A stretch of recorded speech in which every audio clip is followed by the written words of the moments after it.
Good day, good afternoon, good evening, everyone. This is Viper of Viperland, and I'm back here. We have the house in Fata Morgana, and yeah, we're middle of chapter 3. Well, I say middle. We're midway through chapter 3. I don't actually know where we land on the chapter 3dom. Again, my first time through the game, so I don't know any of these things. So yeah, but we're in chapter 3, definitively. It's, you know, what was it, 1800s? 1800s US? Late 1800s, like 1860, something like that. Last 2 hours, maybe. I hope it'll be fine. The ideal is if it's going to last about 2 hours and the rest of this chapter is about 2 hours, that is the ideal. But also, hey, Ramen and Sor, how you both doing? Welcome to Viperland in the chat. Yeah, for those watching the archives, because there are actually people watching the archives of this, I did 6 hours? 6 hours of karaoke yesterday. So if my voice gives out, that's why this is a shorter one. One quick story moment before we go into this. I tend to forget and was not informed. The standard karaoke group is a smaller group, bunch of me, sandwich's friends, my friends, a bit of their LARP group. Cool.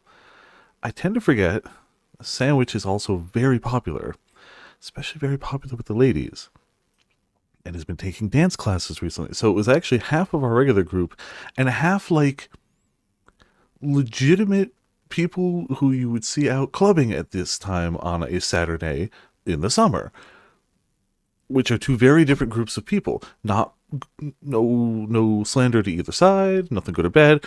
I did not know that. So when I showed up in my Path of Exile shirt with my backpack with Pokemon pins on it, in my Monster Hunter hoodie, one of these things was not like the other. And I queued up Guilty Gear music before I was informed that the group would be like leaning more towards the, normal music stuff instead of like gaming anime music stuff. Again, nothing wrong with that. Just, man, I was ill prepared. I was ill prepared. Well, yeah, so that was my, it's not that I felt uncomfortable, and nobody was like rude to anyone, nobody was mean to anyone. We were all there to celebrate Sandwich and his birthday. It was a good time.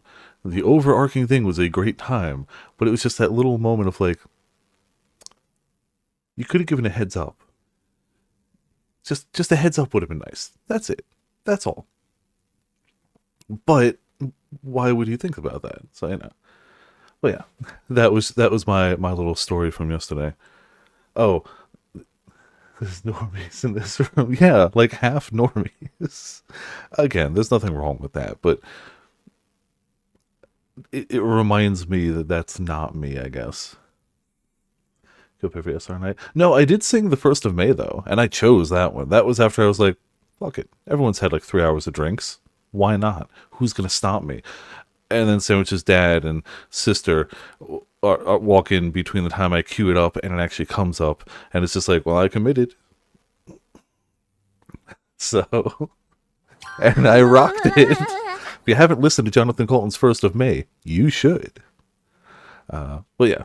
Also, hey, Mitz, how's it going? Welcome to Viperland in the chat. Hope you enjoyed the Kino video. I still haven't gotten a video of Kai screaming / whining yet. He does it all the time, but he doesn't do it for lengths of time, so I don't often have my phone ready. But I'll get it. I'm still working on it. I'll get it. But yeah, story time's over. Back to this story time. The house story. Master, are you shocked? I mean, I am. There's no music. It's a blank screen. I'm totally shocked. Or do you instead lament this development? I was deeply sorrowful. Oh yeah, we left off last time. Yup, the maid. Problematic. Mildly. Little bit problems. Though to a lesser degree about Maria's true intentions and more my shameful inability to recognize her machinations. At the time, I too believed that Maria was the white-haired girl's one and only ally. It was not until everything had drawn to a close that I discovered the truth. Then, I now know how the tale ends, you say? Yes, that is correct. Well aware that it was not the case, I told you the story in a way that suggested she was on the white-haired girl's side. I mean, gotta tell the good stories. Oh my, I wonder if that constitutes lying to you, Master. I don't know. I feel like at some point telling the better story takes precedence over revealing the whole truth. Also knowing that the whole truth will definitively be laid bare. Just, like an hour and a half ahead of time. I don't think that. I think that's fine. I merely wanted to present the events to you in order, starting from the beginning, when Maria's ill intentions were still veiled in shadow. Also, she knew the outcome of the beast and didn't tell us that either. It's for a good story. It's fine. True, conveying it the way that she encountered it is not really lying. I wanted you to know the same feelings of consternation I had experienced.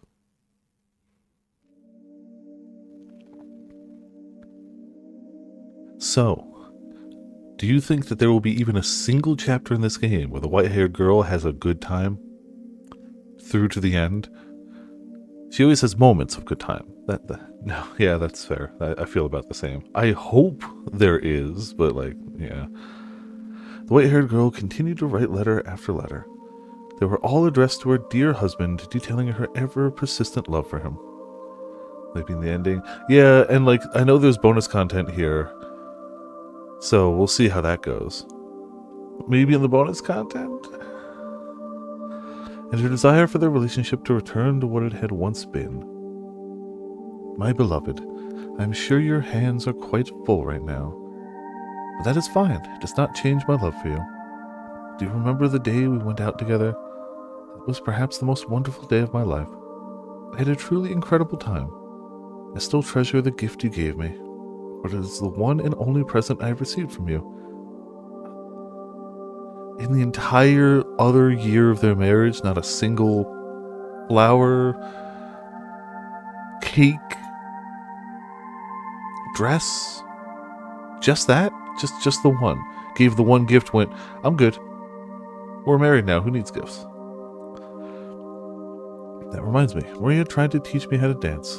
I doubt I will ever progress beyond being laughably bad, though. It would be nice if someday you and I could dance together. Perhaps when you had a little respite from your work, we could get out again. Maybe take a carriage somewhere a little further away. Then we could dine at a restaurant more to your liking. Though I think the cuisine on the other restaurants was exquisite personally.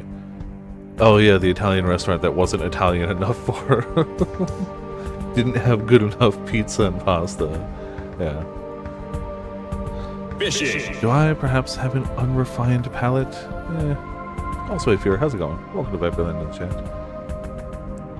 Cake is always delicious. Maria altered the letters before delivering them, however. She changed the addressee from Jacopo to another man.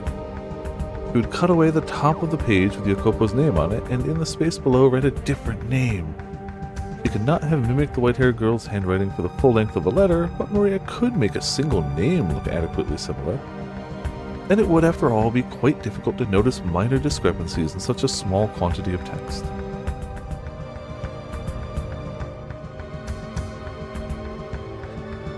So bad times going down. Again, I don't remember the voice I gave him at all. Whatever. Another letter. Why does she keep writing these? To Jacopo's eyes, the modified letters looked like professions of love for another man. The more she inscribed of her feelings for Jacopo, the greater the turmoil grew within his heart. A bit of that, yeah, just a bit. It's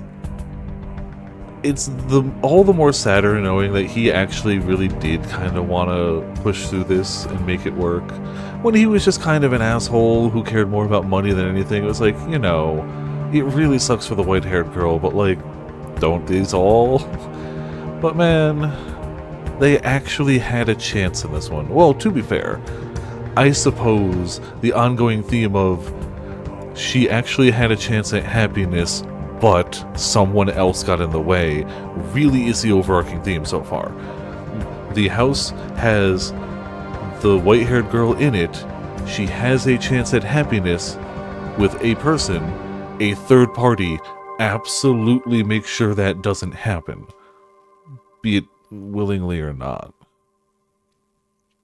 Because, the girl in the Beast chapter didn't intend to make sure that their happiness never happened, but it worked out that way.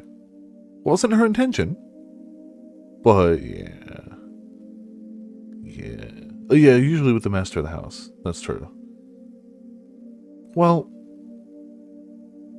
the flaxen-haired child in the first chapter wasn't the master of the house, right? His father was. He was to be the future master of the house, absolutely. Yeah, he would be next in line, absolutely. And his dad's never around. Yeah, that's true. Even if she wanted some sort of feelings with the father, A, it would be weird. He was quite a bit older. And B, he wasn't even around. So yeah, no, that checks out too. Even though her love was directed towards him. I can't believe what I'm reading. A restaurant more to your liking? I knew it. You have been going out with other men, all the while pretending to be chaste in my presence. I mean, but at the same time, how, from his point of view, these are in her handwriting to a different name, like, why would he have any reason to doubt it? I still treasure the gift you gave to me. God's sake! You have to be fucking kidding! But I've ensured she can't leave that room. She'll never see this man again. In time, she'll let go, and so will he. Listen to me, resigning myself to the hope that everything will fix itself. How did I end up like this? Such a pitiful man I've become. On the surface, Maria acted quite heartbroken at the sight of their suffering. When she returned to her room, the walls echoed with her cackles. She derived a great deal of entertainment from their squirming. The more they writhed in anguish, the deeper her satisfaction grew. And both the white-haired girl and Jacopo continued to place their confidence in Maria, the one responsible for everything. The white-haired girl had never possessed a sense of distrust, and so she took everything Maria said as truth, continuing, in her agony, to write Jacopo letters. Letter after letter after letter. My beloved, are you still tied up with your work? It has been some time since we last saw one another, so I know not what you have been doing of late. I only hope you remain in good health. I would, if possible, prefer to tell you everything in person, but I do not have the courage, so these letters are my only option. Am I adequately expressing my feelings, my love for you? If you have the time, I would appreciate a response. It's also endlessly frustrating and painful that all of their problems would go away if they just talked to one another. If they just sat down and attempted, though admittedly difficult, to calmly talk to one another. I'm looking at you, Jacopo, when I say calmly. It's obviously not going to happen. And it's going to be orchestrated to not happen, because duh. But they're never going to get a response, though. Not as long as I'm intercepting them. There's no way I'm allowing these, or your love to get to them. You could just stop reading them. It would certainly make things easier. But if I don't, my imagination will run wild.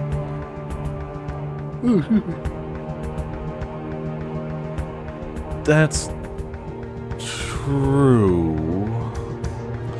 I don't know about the flaxen-haired. And to be fair,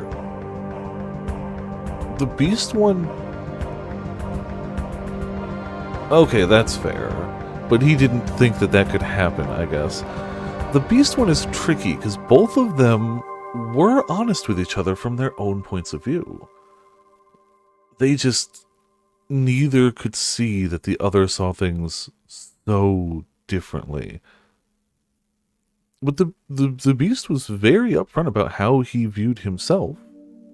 She just didn't realize the extent of it.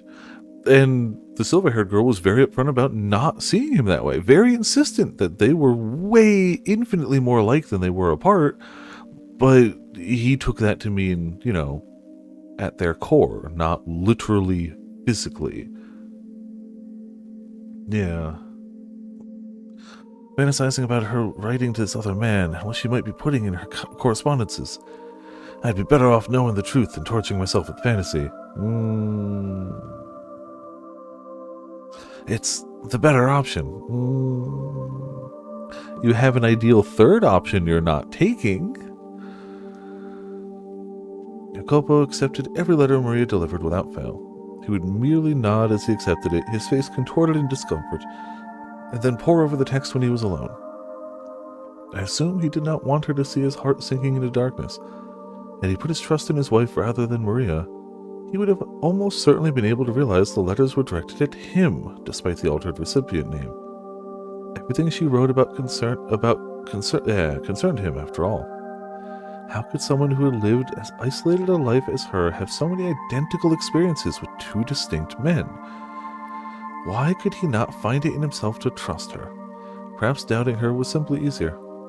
If you were in his position, would you trust her? Would you maintain faith in her, the woman who had waited so long? Would you believe the feelings she professed for you were genuine? She continued writing letters, day after day, week after week, without hiatus. She had, by and large, run out of things to say, but that did not put an end to her letter writing. She simply repeated what she had written before. Nevertheless, they did not see one another in person. The white-haired girl, forbidden from leaving her shed, could only wait for her husband to pay her a visit. My beloved, there's a little bit of fog out today. Weather like this reminds me of my home country. I was born on an island perpetually covered in a thick fog. Oh, Seattle, Washington. I'm not saying I would like to return, but thinking about it does make me feel rather homesick. No, Seattle's more rain, but whatever. Rain, fog. What's a place that is known for fog? San Francisco's pretty foggy. When I think, obviously they're not talking U.S. What is a place known for fog? I feel like I hear a good amount about, like, London fog? Britain, yeah. There must be other places. I mean, maybe that's where she's from. Don't know. But she does say... I don't know. I don't feel like she's British. It is an island. You're right. It does fit the criteria. It's just not the vibes. Well, but she does come from, like, nobility and aristocracy. And there's nothing quite like British aristocracy, so... doesn't not fit. Definitely doesn't not fit. Yeah, the more I think about it, maybe that is... I'm not saying I would like to return, but thinking about it does make me feel rather homesick. Does that happen to you? That reminds me, aside from that one time, you have not told me much of your home life. It would be nice if we could pay it a visit together sometime. Speaking of which, before I left, an exhibition of some sort was held there. I was unable to attend, but perhaps you had the chance when it was near you. I imagine you would have, with your interest in new technology. Next time you have a chance, I would enjoy hearing what they had on display. An exhibition? Ah, that's right, there was one. It's a year ago. Got quite a bit of attention since it was supposed to have been held in Paris. I was busy preparing for our wedding. I had no time to attend an exhibition, and while I was doing that, giving you, a woman I had never met before, my full attention. You have taken her out of the house once in the entire time you've known her. Obviously, there is some outside interference in this relationship, but I'm not saying it was flawless to begin with. And if you legitimately think you gave her your full attention by bringing her on one carriage ride and buying her one children's toy and one dinner that you complained about the entire time, and then never did any of that again, your full attention, by your admission, full attention. Maybe revisit that a little bit. Clearly, just by her sheer devotion to him, it was gonna work without any outside interference. But a strong foundational relationship they did not have. You were giving yours to a different man. Has this been going on for that long? Had he simply stepped up and taken action, he could have put an end to the stream of letters, each of which gave rise to further misunderstandings. He needed merely ask the white-haired girl in person to whom the letters were addressed, whether what they described were true, and the twisted threads of his confusion would have all been unraveled. But he made no such effort, relying instead on Maria to serve as his intermediary. I feel as though I have now at long last come to understand just what kind of man Jacopo was. While he had a great deal of pride in his capabilities, he had far less confidence in himself as a person. If he'd had faith in himself, perhaps he could have put faith in his wife as well. Had his pride not been so twisted, perhaps he would not have been so afraid of being hurt. Indeed, he was afraid. Afraid of being rejected by her. Afraid to face a reality where his beloved partner scorned him. Where the woman he loved laughed at him disdainfully. Where she and countless others mocked him. The thought of it paralyzed him. The environment in which he had been raised played a significant part in his state of mind, I expect. Occasionally, the name on the letter would change. Maria was making the white-haired girl out to be having affairs with multiple other men. Would she even have the time? Even if we ignore the fact that she didn't leave the house. Like, you know, I guess if you're already fearful and letting your mind run wild with stuff like this, your mind fills in the blanks and goes, yeah, it could happen. You could never do any such thing, of course. But Jacopo, thinking Maria to be his only ally, believed everything she said. I could figure out who this man is and where he resides. I can make him tell me every last detail about his relationship with my wife. Or you could ask your wife. Or you could ask your wife. Or you could ask your wife. Or you could ask your wife. Or you could ask your wife. Or you could ask your wife. But what if that information went public as a result? If news of her infidelity spread, or to reach the Costco? It's true. It's so too late. It's way beyond too late. Outside looking in, we can obviously see this, but like, no, it's beyond too late. The fate of the Barzantes is in your hands, son. There's a limit to what we can accomplish on this tiny island. If we don't turn our attention outwards, we will wither away and die. Not just this family, this whole land will find itself famished and emaciated, defenseless against invasion as we waste away. I won't stand by and watch my homeland crumble. Sure, our methods may be crude and not always worthy of praise, but they produce undeniable results.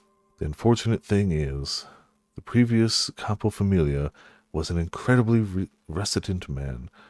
It took all he had to merely preserve his small chunk of the world. But I'm not like that, and neither are you.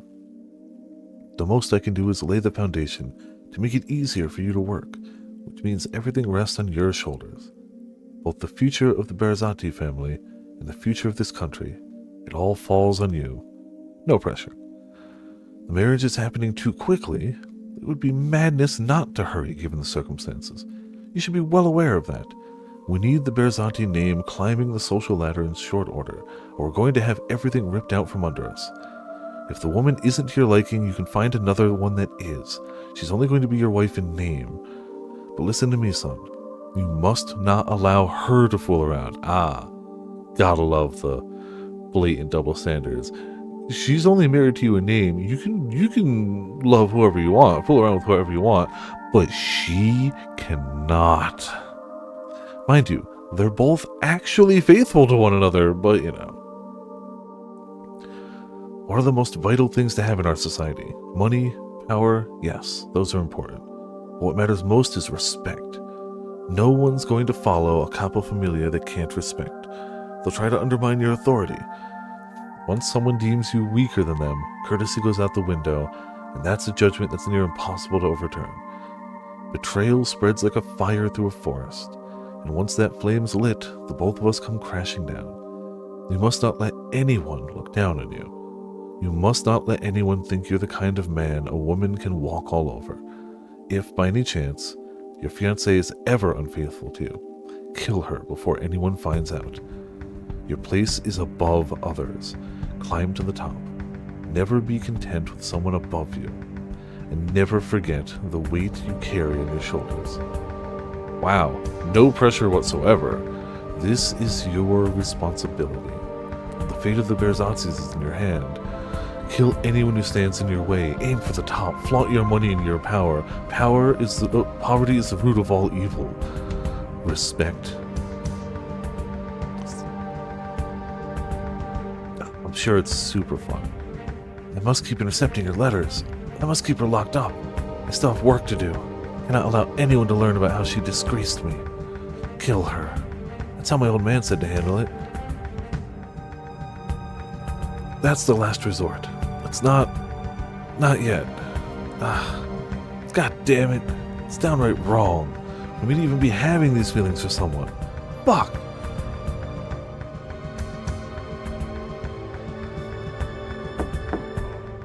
Master, your carriage is waiting outside. How are you coming along? Coming along? Oh, that's right. I had an inspection scheduled today. I'll be right out. Have him wait. Something the matter, Master? You look a little hazy. Fine. If you're not feeling well, you should stay. I said I'm fine. It's not your job to try and infer my condition. Yes, sir.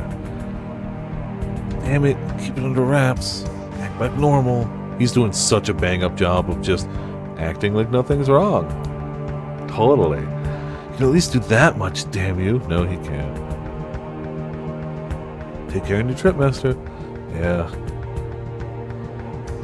It's not the usual coachman. I also feel like I've seen him somewhere. Your fault. What? Hey, speak up! Die, Jacopo Berzati!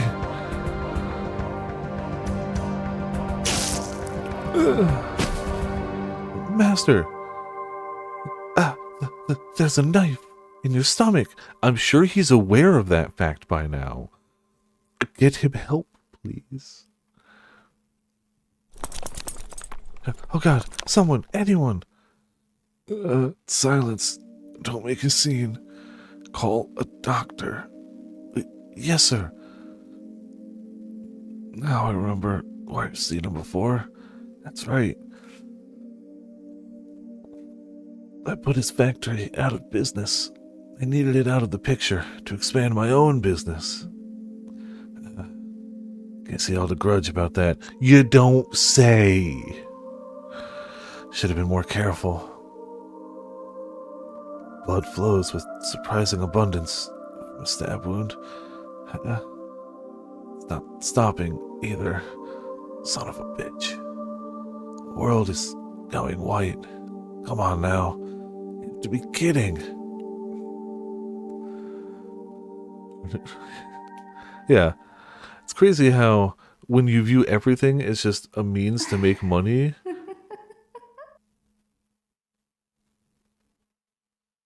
and you let that allow you to treat other human beings as just obstacles in the way of you making money, that occasionally those human beings may sometimes view you with disdain.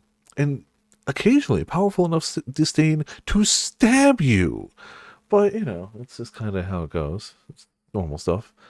I know you very well. What kind of man you are. Yes, shocking. You wouldn't hesitate to lead a blind man off a cliff if it furthered your own goals. Yeah, see, that's... Once people find out that you will do anything to gain and maintain your money and power, how could anyone trust you? At some point, no matter how much money and power you're giving them, at some point you won't be worth any more money or power, and they will throw you under the bus immediately. Or throw you under the carriage. It's 1800s, there's no buses.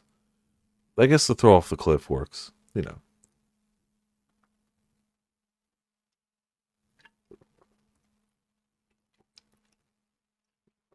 You make money off others' lives.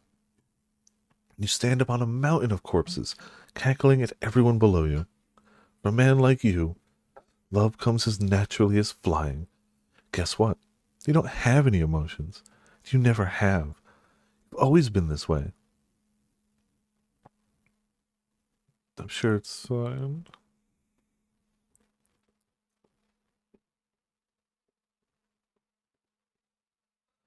I have to... So I have to assume that Maria's end goal is to kill him, right? It can't just be make him miserable. So, like, is this her end game? He gets stabbed and then just, you know, don't call a doctor? Super nice and supportive. Yeah. Around other people, you mean? Yeah, that's the thing. Because if she's... I guess, yeah, lower the power of the family. So it's not just kill him. Because she probably could have done that by now. He trusts her enough, she probably could just stab him. But it always looks a little better if somebody else is doing the stabbing, I guess. My childhood was day after day of mockery. Just a bunch of nobodies trying to pretend your name means anything, they would say. I'm assuming this is him, because she grew up as part of the bigger family. So I'm assuming this is him, but I might be using the wrong voice, and we'll just find out eventually, and I'll just hard whiplash swap. They would say, sneering and glaring, Maria treated me as an equal, cool. But she was the only one. I wanted to show them up. To do that, to rise to the top. Or at least high enough that I could laugh at them. My old man wasn't the only one who wanted that. I did too. I had to make them acknowledge that I had value as a man who actually wants to go through life being laughed at. I had to make them recognize that what I did had value, and I needed neither love nor compassion to do it. Or, that's what I thought.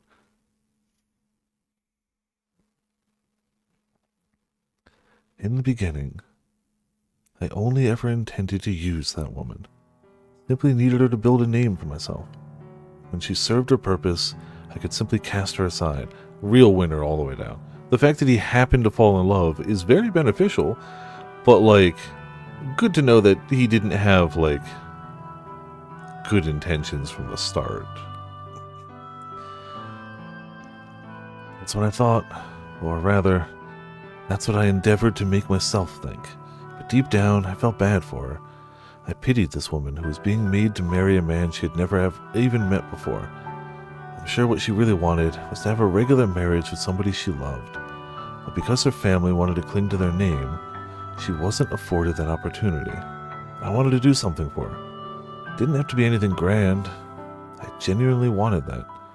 The day of our weddings, when I first saw her, her face, partially obscured behind the veil, was gorgeous. And crucially, she was smiling at me. I had expected to find only gloom and despondency in her eyes, but instead she smiled. The moment I saw that smile, I wanted it to be a permanent part of my life. So I took her out to dinner one time and gave her a children's toy. Yes, that was all I did.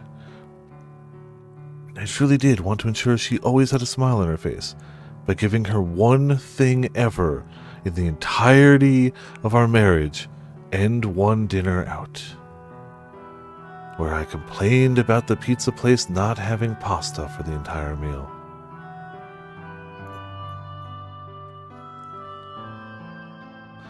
Hey, you want pizza? I mean, maybe she wants to go back to that place, but she'd be happy going to any place with him. She just wanted to go with him. That's true. The man called Pizza is dead. Is this my room? Alive? Damn it. I feel nauseous. What time is it? The world's a blur. So it's 4:20. So hot. You mustn't get up. The doctor said bacteria entered your body through the wound. Because of that, you have a very high fever. What are you doing here? I was told you'd been badly wounded. Thankfully, it was not fatal. How did you make it out of... Pardon? Oh, I see. Maria opened it. Would you like some medicine to reduce the fever? No, I want to die from the fever. Yeah, medicine sounds great. Should help you feel better. Yes. No. Stay by my side for a little longer. Is there anything I can do for you? You can ask me anything. My hand. Your hand? Could you hold my hand? If you don't want to, that's fine. Like this? Your hand is quite cold. Probably feels that way because of your fever.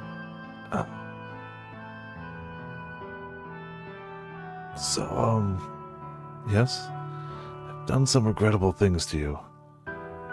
Please forgive me. To tell you the truth, from the moment I first saw you, I felt like you were what I had been searching for my whole life.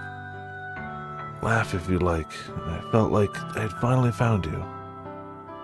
But I couldn't act around you the way I honestly felt. You should get some sleep. Could you keep holding my hand till I fall asleep? If you don't want to, that's fine. My hand is in yours. Thank you. Hand holding. At least they only talked about it. They didn't show it. That's too soon for it to ever be nice. Yeah, You appear to be quite delirious, Master. Those are things you should be telling your wife, not me. Oh. Oh. Moe moe kyun. Ooh.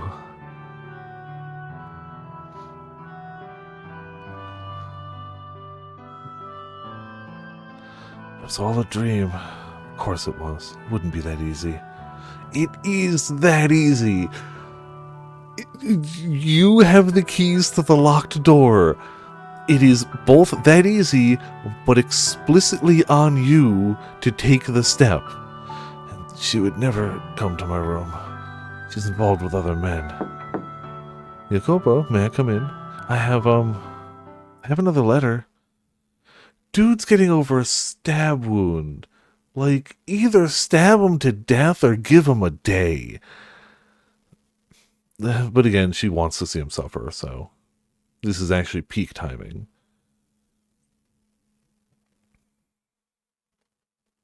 Yeah, maximize suffering, clearly. The white-haired girl's persistent letters did not improve anything, but simply stoked the flames of misunderstanding. Excuse me, sorry. This continued for several months, though outside, the sun shone with gentle warmth of spring. The cold, bitter winds of winter still relentlessly blew between Jacopo and his wife. Not allowed to leave her shed and never receiving a reply to her letters, the white-haired girl's only source of information was Maria. Week after week, her circumstance remained the same, but something else was beginning to show signs of change. Her mental state, you can't be locked in a shed for that long and not start to deteriorate. It's pointless, madam. You're only wasting your time at this point. Saw him throw your letter into the fireplace. He's not going to read anything you write, no matter how much of your soul you pour into it. He cares more about money and work than love. That's the kind of man he is. Just give up and file for a divorce already. Oh, she wants a divorce because that'll really shame him. If his wife files for divorce, that's something nobody can, like... Infidelity could just be word of mouth, but you file something with a court, that's public. No, I'll get through to him. Everything will go back to normal. I have faith. All my letters may go up in flames, but my faith will not be lost with them. As long as I keep writing, eventually I will get through to him. So I cannot stop. I cannot. Do you have any idea what he says about you, madam? Jacopo doesn't trust you in the slightest. I wonder why. He goes around calling you a witch. A man-eating devil woman. It's awful. There's no one as pure and as beautiful as you. He says, I'm a witch. Listen to me, madam. He never for a second actually loved you. He just wanted the influence attached to your name. Wanted to mingle with the upper class. He used you. But last year, when we went out together, he gave me the Fenicus wheel at the photography shop. He had the owner make it especially for me. He was just trying to win your favor. If he really cared for you, he wouldn't have gotten you a paper toy. He would have gotten you something like a ring or a necklace or some perfume, a nice dress. Something women really like. Has he ever given you anything like that? Eat a boot at it. Yeah. He doesn't have any feelings for me. I'm sorry. I just couldn't stand to see you going through this, but I don't know when to shut my fat trap. I went too far. The last thing I need to be doing is hurting you worse. You know, for everything I've said, your unwavering dedication is really impressive, madam. I know I've suggested you get a divorce, but to be honest, part of me kinda doesn't actually want you to split up. Despite knowing you staying with him is just causing you pain. You've made it this far. I'd like to see you make it all the way. Maybe he actually will start paying attention. Your sweetness can melt even his heart of steel. Yes, you're right. I will keep waiting, keep writing, and I will not divorce him. Yeah, alright. So please keep delivering my letters to him. You are my only remaining connection to the outside world. Oh yes, one more thing. If it's not too much trouble, could you tell me how he has been and what he's been doing lately? Well, he got stabbed.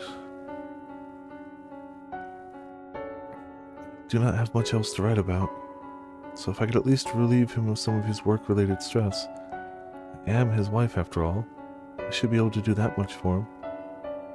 I am his wife.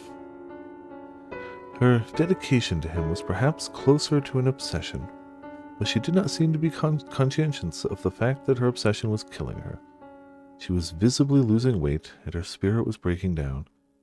It is said that emotions fade with time, but the opposite can also be true. The act of waiting, of fervently believing for so many months despite the object of one's affections not returning them, can tear apart a person's heart, crush their soul, shatter their spirit, make them yandere. No matter how radiant, how thick-skinned they may be, with enough time it will wear anyone down. No one is immune. It's pointless, Jacopo. Wait all you want, you won't get her back. If she's going to be writing letters, she could at least write one for you. She looks so pure, pretty as an angel, but God Almighty, is it only how she looks? You've changed a bit. What? Have I? The old you would be yelling and screaming, chomping at the bit to go storming in on the madam. Now you just go quiet. I'm just a little tired. You could break it off then? What? You've already made your name for yourself in high society. Nobody's going to suddenly start ignoring you. You've more than put her family name to good use. See, I don't get why she'd want him to break... Well, I guess... Presumably what she's saying here is lies, and if he broke it off, he would lose all the respect that the name had. Because otherwise, why try to get him to break it off? I get why she wants her to break it off. Like, that one checks out. Their girl broke character and went yandere, right? You've more than put her family name to good use. To put it in your own words, it's no longer necessary. This isn't something I really want to say, but the madam has never liked you. She was married off to a total stranger and forced to leave her home. Sure, she felt very alone, and so she sought the companionship of other men. Anyone who wasn't you probably seemed quite attractive to her. So without getting violent or threatening to kill her or anything, just end it already, quietly and without a fuss. It'll be easier for you that way. I cannot. Because you still love her? That's wonderful, Jacopo. After everything, you still love her. That's just blind, slavish devotion at this point. Perhaps it is a foolish, unhealthy obsession, but I still do not wish to sever ties with her. I cannot get the image of her smile out of my head. The look of utter elation on her face when she looked through the phonetoscope. Phonetoscope? Yeah. His captivating eyes beneath the veil at her wedding. I will never, for as long as I live, forget those sights. Color me surprised. You're a sentimental one. Well, I guess you always have been kind of mushy, haven't you? True to your heart, despite how you may look. It's not a bad thing, though, in my book. There's nothing but pain in it for you now, but all you can do is wait until she stops writing. Don't worry, if you need to let off some steam, I'm all ears. I'll be here for you until she breaks it off with the other men. No, that will not be necessary. What? I know very well that things cannot continue on as they are forever. I knew it from the beginning, and still couldn't do anything. This time I'm planning on facing her myself. Hey! So how's Maria gonna stop that? So... You serious, Jacopo? Yes. I've relied on you for too long. I was afraid of what I might do to her. I didn't want anyone to find out that my wife was being unfaithful. I thought the best way to ensure that was by locking her up away from anyone else. The situation is not going to improve unless I do something. It's a shame it took him months to realize, but let's be honest, there was somebody actively trying to keep him from realizing it, so... If I allow things to continue as they are, sooner or later, word of her infidelity will leak. So before that happens, I must face her myself. I must do something. It's probably best if you didn't. I'll tell her anything you want, make sure things start improving. I appreciate everything you've done. I apologize for getting you involved in our troubles. I'm going to end it now, though I must put an end to it. This is a problem between me and her. You might get violent again if you see her face to face. Yes, I might do something that would look rather bad for me. It's reached a point where, until the two of us face up to each other, it's never going to go away. It took me far too long. I wasted too much time trying to find my resolve. See, you'll need a way to break the ice then. Break the ice. Right. If you got some convenient excuse to talk to her, it'll reduce some tension and make it easier to bring up what you need to bring up, right? Here's an idea. That transcontinental railroad you've been funding. That's supposed to be opening up pretty soon, isn't it? Yes, it is. There'll be a message by telegraph when it happens, right? You can ask her to be there to hear it. Then you can invite her to ride the first train. You put your heart and soul into this project, and it's finally being realized. It's going to be an amazing day for you, and a day that's ripe for more good things to happen. It's going to be the accomplishment of a lifetime. Don't look so down in the dumps.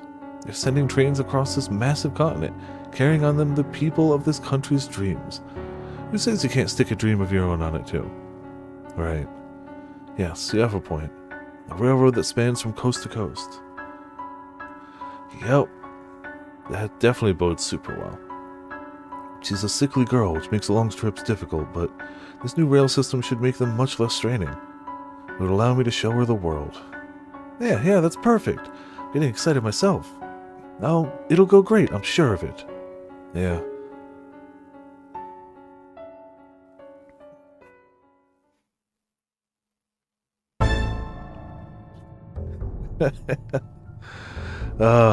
Poor guy. Poor them. Oh god, my fucking sides! Seriously, they're a goddamn riot, the both of them. They keep on trusting me and keep on getting hurt. They don't have to be going through any of this.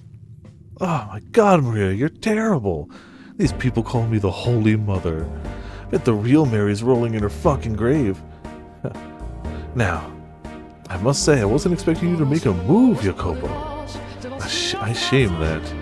The squirming loser paralyzed by insecurity is a better role for you. If they do end up figuring it out, tough shit. Doesn't hurt anything, just takes away a bit of my fun. I don't understand why he's so infatuated with this railroad. I mean, I do sort of get romanticizing steel, but my kind of steel is a little smaller scale. Anyway, I suppose it's about time to get things moving. No matter how this plays out, you will not have a happy ending, Jacopo. I believe that. You're going to get a real taste of just how much I despise you. Maria, oh, there you are. What is it? I'm on break right now. You were assigned to clean the cellar today, weren't you? Well, the head maid's saying it hasn't been done yet. What? I did, I cleaned it. Just a casual once over, but hey. Well, do it again. Do it right this time. Because if you don't, it's going to fall on me. That's supposed to make me give a damn? I mean it. You take care of it. You get enough special treatment as it is. Yeah, right. I heard you the first time. I'll care of it. And don't you forget it. Oh, for God's sake, why should I have to be the one to tell her? Yeah, right. Gone. Ah, what a pain. Who cares if the damn cellar's clean?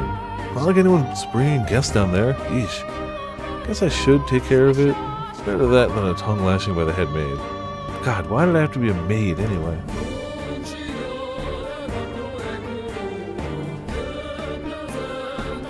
What a dank place.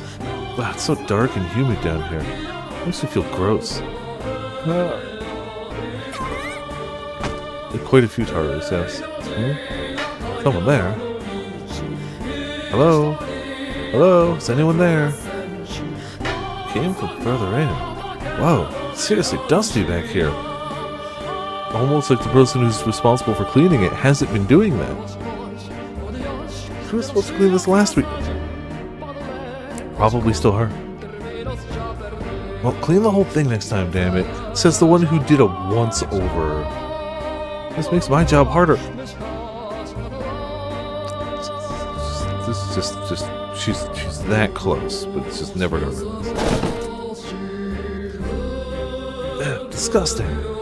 Ah, damn cobwebs. Oh God. Oh dear God. Do not want to clean this. Ow! Oh, for God's sake, stack this stuff properly. I gotta fix this whole mess. For the love of... Huh? What's this? Something carved into the floor? Never noticed this before. Someone got bored one day? What do we have here? It's mostly illegible. Let's see. It's not written in English, but my native language. It's not modern, it's really archaic. Why on earth would an old form of my country's language be carved into the floor of a mansion built here in the New World? Yes, built here in the New World. Most of it's illegible, but I can make out one section. Our lives shall be forfeit to the witch's curse. Nevertheless, we must lay bare those with sin upon their souls, for the redemption of those whom are pure. Should ye mean not to dispel your curse, we implore of you, O witch, to mark with it only their bloodlines. The blood of the sinners flows through those who dwelt within this house, but not I. What in the witch? Excuse me. Damn, that's crazy. That's crazy. But why does the handwriting look like mine? It's just coincidentally similar. No one's handwriting is perfectly unique after all. Why am I so sweaty? It's not that hot down here. Nope, forget it. Didn't see a thing. Not a chance it's real, just a tasteless prank. This is silly. There's something in this box. Is that a painting? Has that always been here? Huh? White hair, bare skin. Is this the madam? But then, why is the face all torn up? Their clothes look really old-fashioned. Painting seems worn and faded too. Something about it feels off. I'm not sure how to describe it. It's very creepy, unsettling. The writing on the floor in this painting. What is with this house? Just a painting. Nothing to get weirded out over. I bet I know what happened. Jacopo probably slashed it up in a fit of jealousy. He is a simple man. Seeing this probably wouldn't put him in the best mood.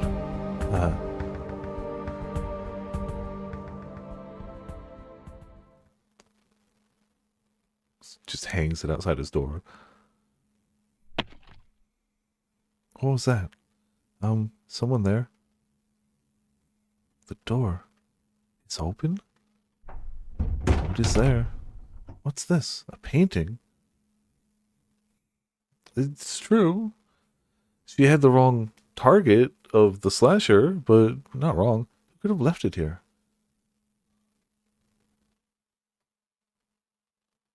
Is that me? Why? But my face, it's been cut. No.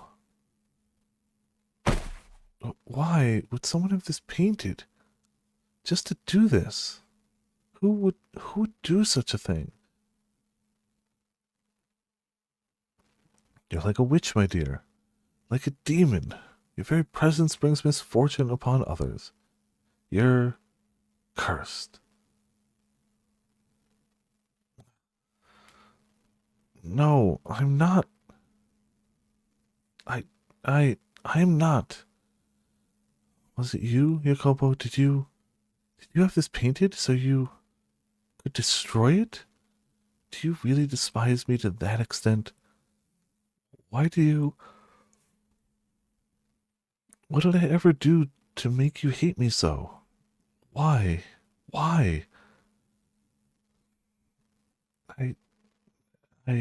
All I am doing is waiting for you. You worthless tramp. Are those ears only for show? This house has no need for a garden. I always thought you had at least some sense of taste. Silence. It's all your fault. Every last thing. Then say goodbye to your freedom. I'll kill you. Does the mere act of waiting impose upon you? Does my mere presence pervert you? Would it be better if I were gone? Would it be better if I left this mansion? If I left you? I don't think I can wait much longer. There's no end in sight. I can't take it any... There's no end. No. I will set a deadline when I give up waiting. When the project you pour your heart and soul into is complete, when the railroad opens, I will be finished waiting. And then it's over. It's a fitting deadline. Yeah, she's totally fine. Yeah.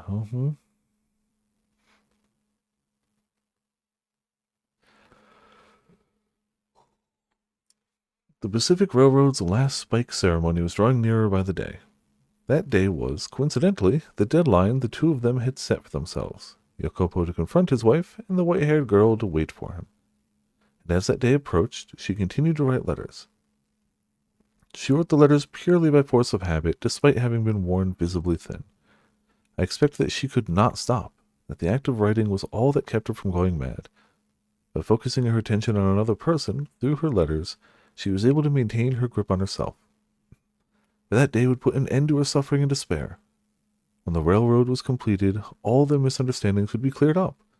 They would return to the smiling, happy couple they had been when they were first married. The harsh winter would finally come to a close, melting away into the past and allowing them to step into the future. With constant prayer in my heart, I impatiently awaited the railroad's opening ceremony. I do not, after all, wish for anyone to fall into any kind of misfortune. That goes for you as well, Master. Now, Master, the door is soon to be shut upon this era. Are you prepared to see what happens next? I see. Very well. Then allow us to make our way to that final day. See with your own eyes, Master, how this tale concludes. And please, do not let go of my hand.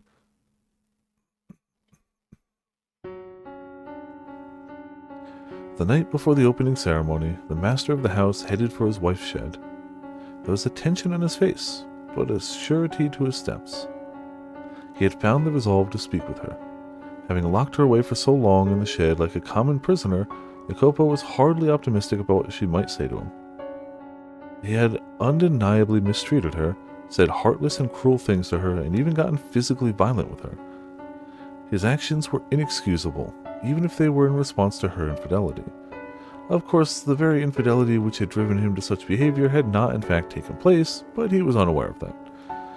There was a chance they would never reconcile their misunderstandings, and that this predicament would not have a positive resolution, but he still clung to a tiny fragment of hope.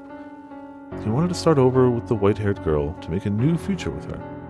With that desire burning strong in his heart, he stood before the door to her shed and called out to her. Are you awake? It's me, Jacopo. May I come in? I won't hurt you. I will not raise my hand against you again. I swear to you, I will do you no harm. I just wish to speak. I would like to have a calm, rational conversation, and as such, I will not enter your room until you have given me your permission. So may I please come in? You won't even give me a response? Alright. Considering how you must feel about me, I shouldn't be surprised. Fine then, you don't have to let me in, but please at least hear me out. Do you remember the day shortly after we first met when we went on our honeymoon? You even call the little walk we took a honeymoon. I was unable to do anything nice for you then either.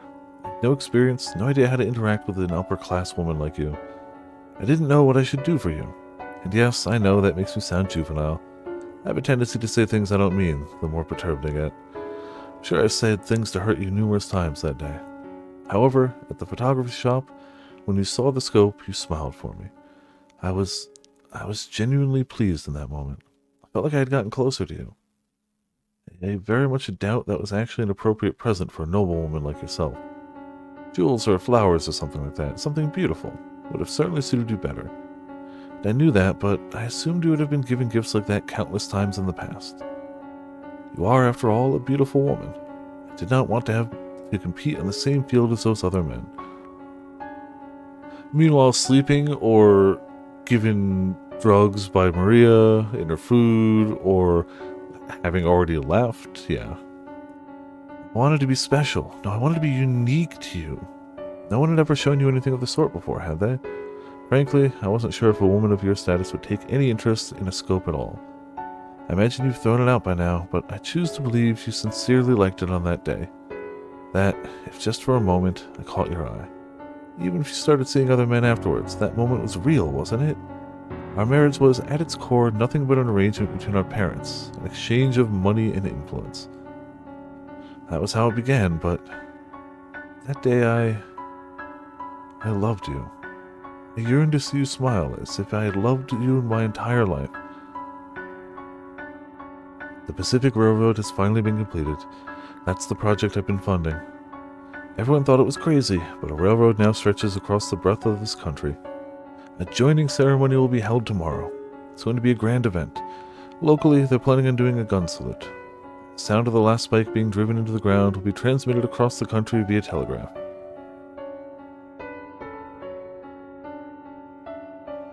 Isn't a telegraph just beeps? Isn't it Morse code?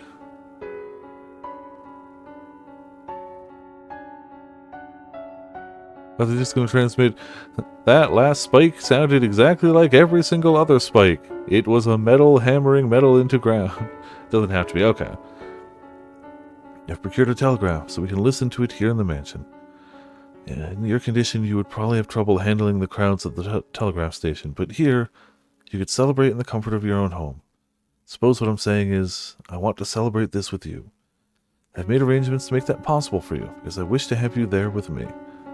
Would you be willing, tomorrow, to celebrate the completion of the Pacific Railroad with me? Would you be there at my side? Please, say something. I want to start over. I know very well what I've done to you. You may be at fault yourself, but what I did is unacceptable. But what I did is a consequence of my overpowering love for you. I swear it. Why? Why will you not answer me? Say something. Anything.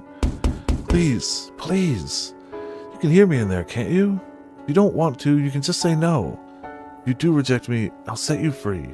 I won't hurt you, I promise. The door is not locked? Who opened it? Hello? And the spike and sledgehammer. Oh, okay. That's a really ingenious way of doing it, actually. Humid spring breeze brushed against his cheeks. The drawn lace curtains appeared to glow in the gentle moonlight. The white-haired girl was not in her room. No, it was definitely locked, and Maria definitely unlocked it.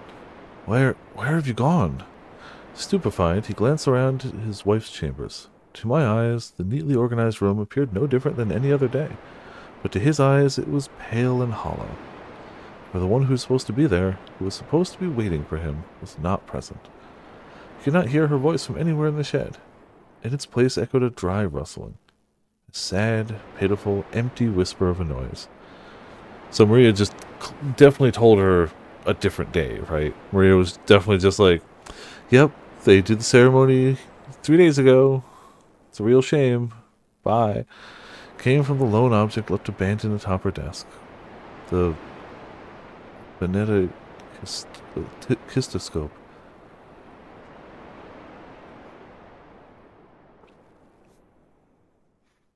It was the one present Jacopo had ever given the white-haired girl, a toy made of paper. When spun and viewed in a mirror, it created the illusion of a man and woman dancing. You still had this? That's ridiculous. I assumed you had thrown it out. The white-haired girl had evidently made considerable use of the scope. The paper was visibly worn and tattered, warped in places, and had even begun to yellow. It spun slowly in the wind, rustling and rustling and rustling, spinning in an endless reminder of that day, the year before, though there was no longer anyone around to look through it. Why, but you were with other men. Why would you keep something I gave you? It's so worn. Why? A letter. Beneath the ever-rotating scope lay a single sheet of paper. As if drawn to it, he scanned the contents of the parchment. It was a letter addressed to Caro mio Jacopo. A salutation written in his native language, translated as follows. My beloved Jacopo. Did the fruits of your dream turn out as you had hoped? I am sure it was wonderful and impressively fast. A train that can travel across a continent as large as this is like something out of a story. I wish I could have been there to see it. I'm sure it would have been quite pleasant.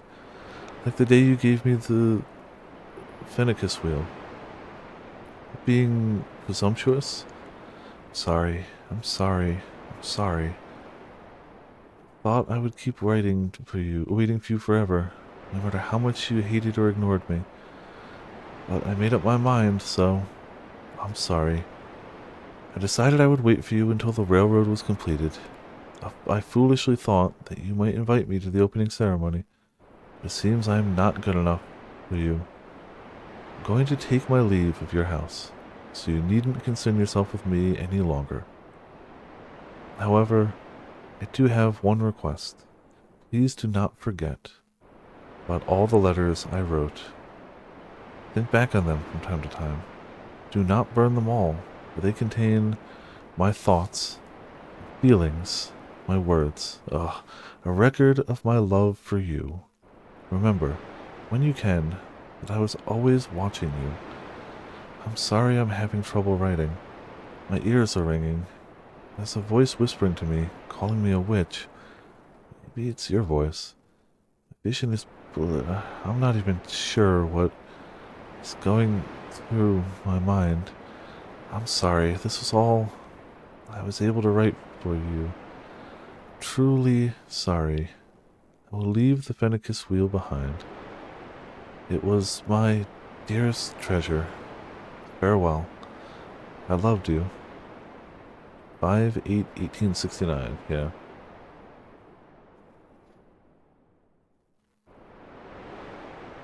That is shockingly close to the date. I mean, not the year, but like, that's shockingly close. What? What the hell is this? He was visibly rattled, and unsurprisingly so. The mention of the Transcontinental Railroad's opening ceremony, the letter she had written her dearest treasure, her profession of love for him, and above all, the mangled text that appeared to have been written by somebody not entirely in their right mind. Everything about it served to amplify his befuddlement. You waited for me? How can that be? The joining ceremony is tomorrow. It hasn't happened yet. Why did you have to leave then? I'm here. I came for you, just as I planned. The ceremony is on the 10th. Yesterday. A second letter. Jacopo grasped. The date written on the letter was the day prior, May 8th. Excuse me. Originally, the ceremony was planned to be held on May 8th, 1869. However, due to bad weather and a labor dispute, it had been postponed for 2 days. This can't be. I made sure you were informed. No, you didn't make sure of anything. I had Maria. Maria? The madam is having an affair. Maria, no, you couldn't.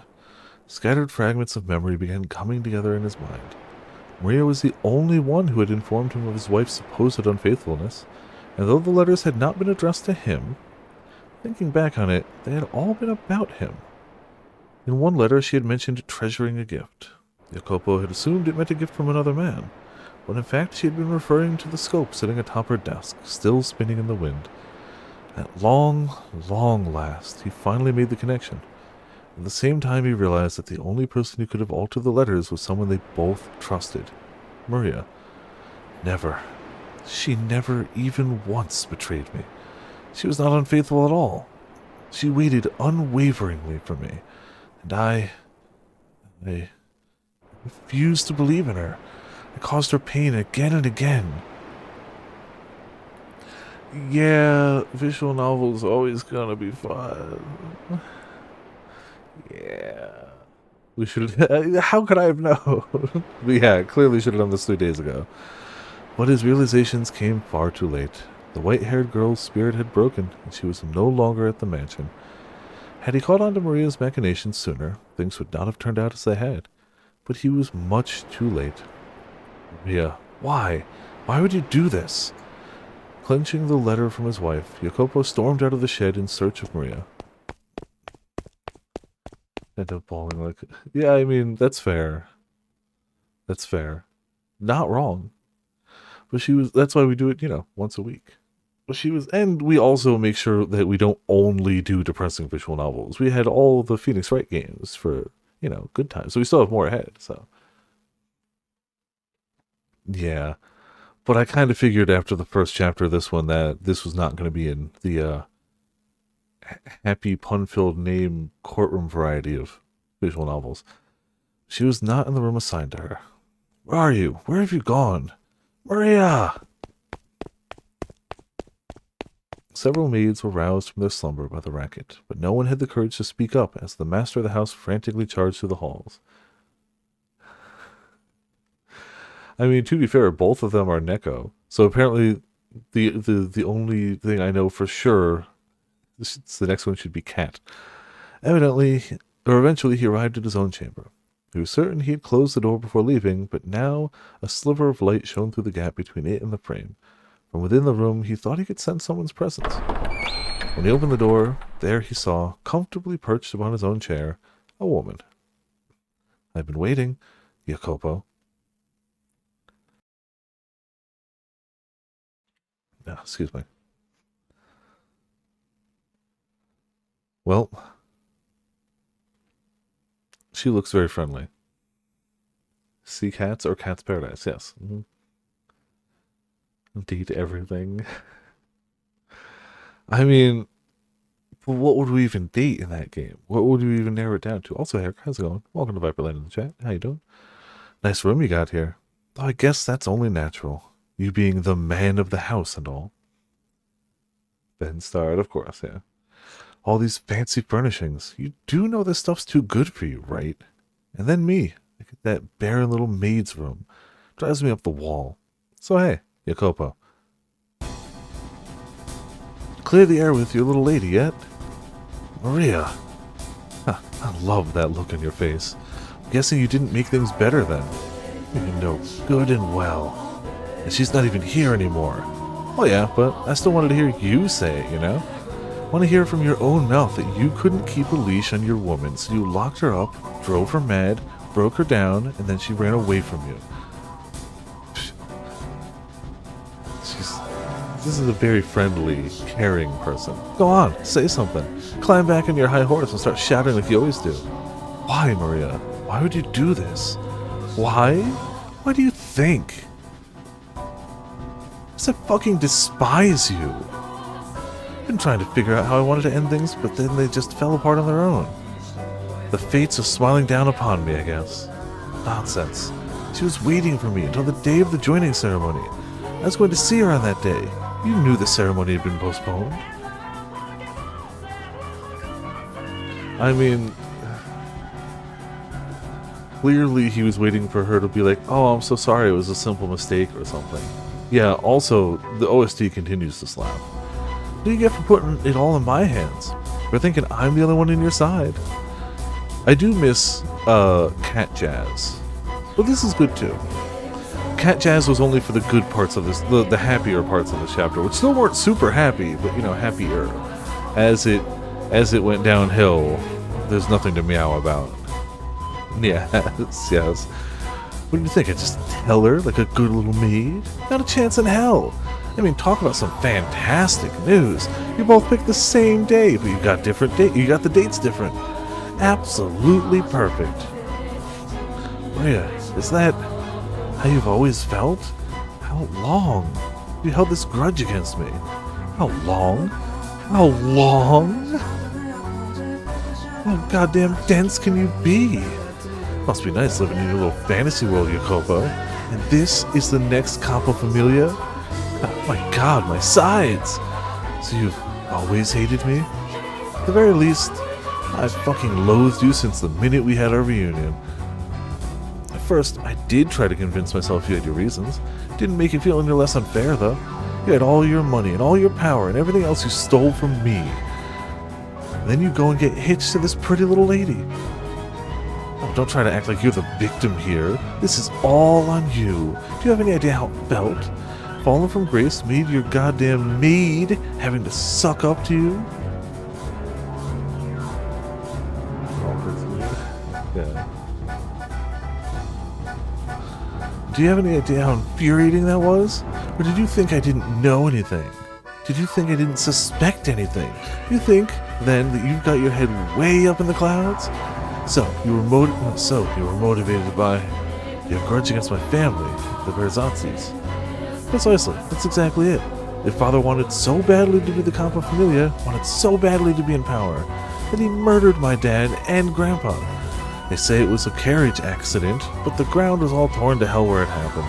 You want to tell me what kind of carriage accident causes it to explode?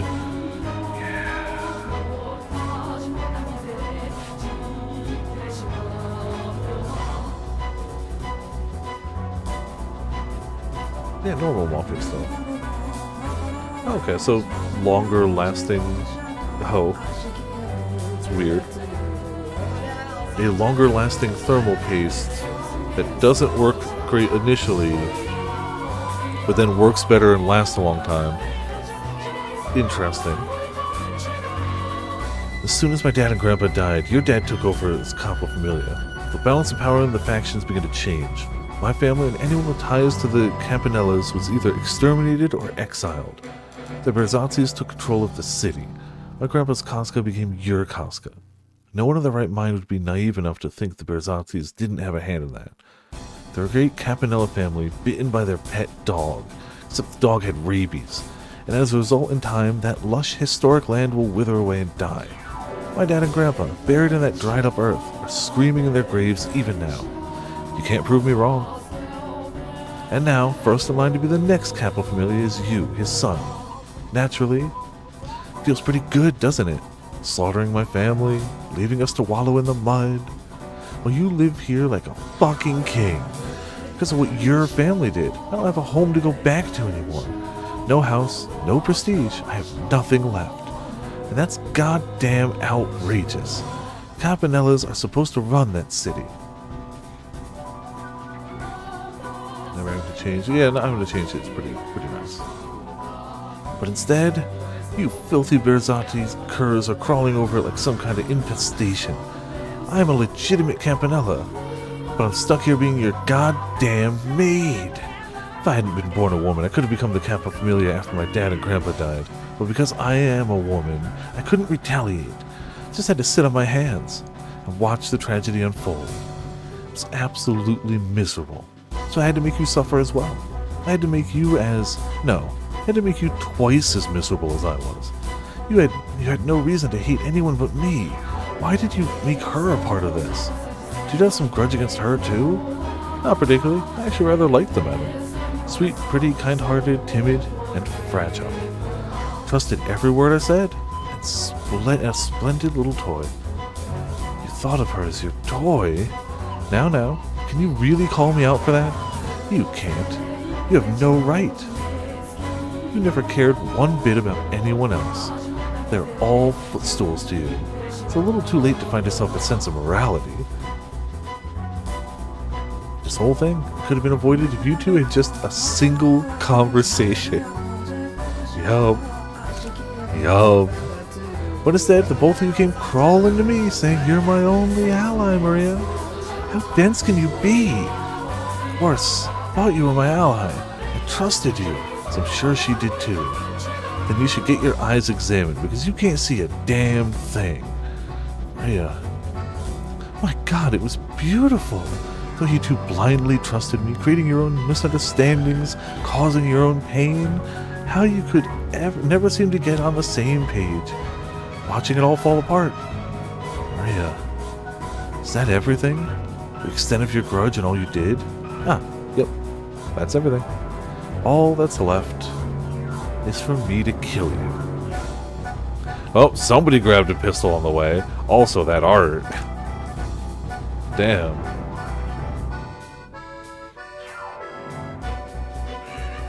Clearly he's not thinking that way, but clearly she is. Hold still now. Wouldn't want to miss. Now, is there a button to hide the background? I'm going to save here in case I accidentally push a button and end up like fast forwarding or something nutty. Actually, would it be in the config? No. Why would they show the buttons here? Ah, cool. Thanks for the button layout. Awesome.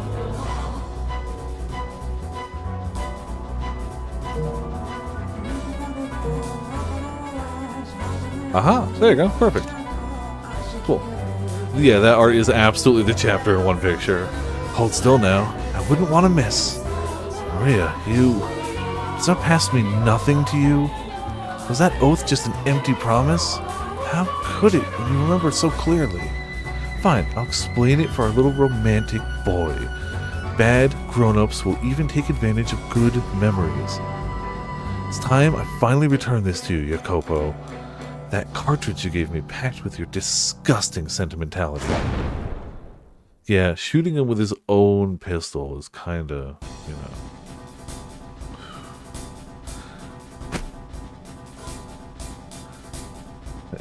Killing you at the end, though. All you Berzazzi curs. I'll send every last one of you straight to hell. My revenge has just begun. She's doing fine. Well, I mean, if she succeeds, she'll be living her best life. He won't be.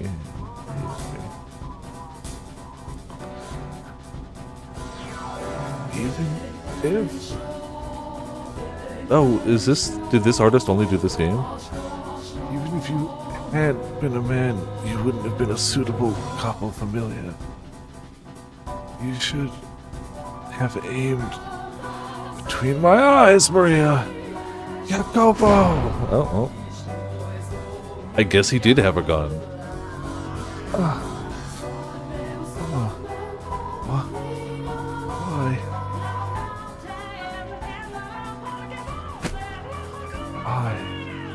I mean, I feel like the answer to the why is pretty obvious. Oh, they got a Twitter, though. All right, cool. I hope they're doing well, because the art's great, so, I hope they're doing great. In a panic, I pulled the trigger, and from the barrel, a bullet went flying. Quite literally, right between her eyes.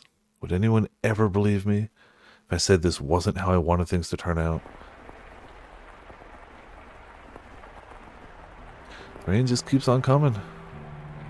I wonder if we'll be able to go home today.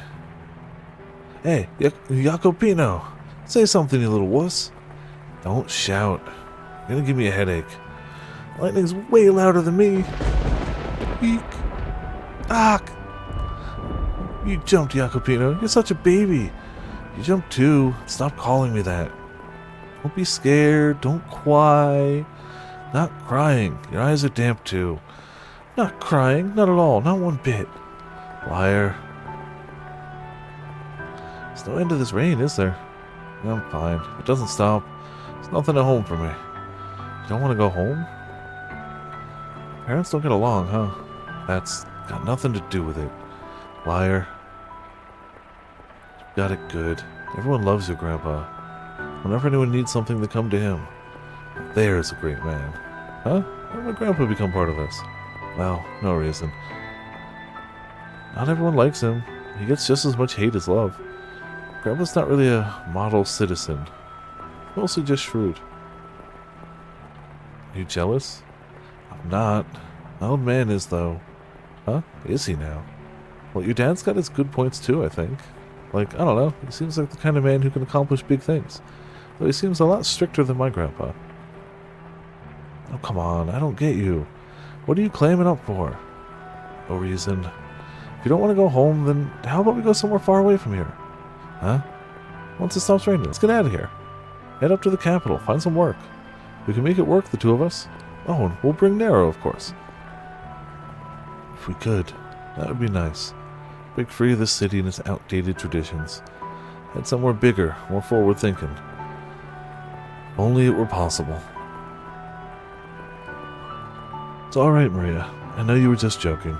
We wouldn't be able to find work anyway. If the two of us ran off, we'd be starving in a month. You'd have to be blind not to see that. Right? Let's go home once the rain lets up. Yeah, once it does. But until then, I know, let's sing. Sing even louder than the lightning. Then maybe you'll stop crying, Jacopino. Not crying. Come on, let's sing.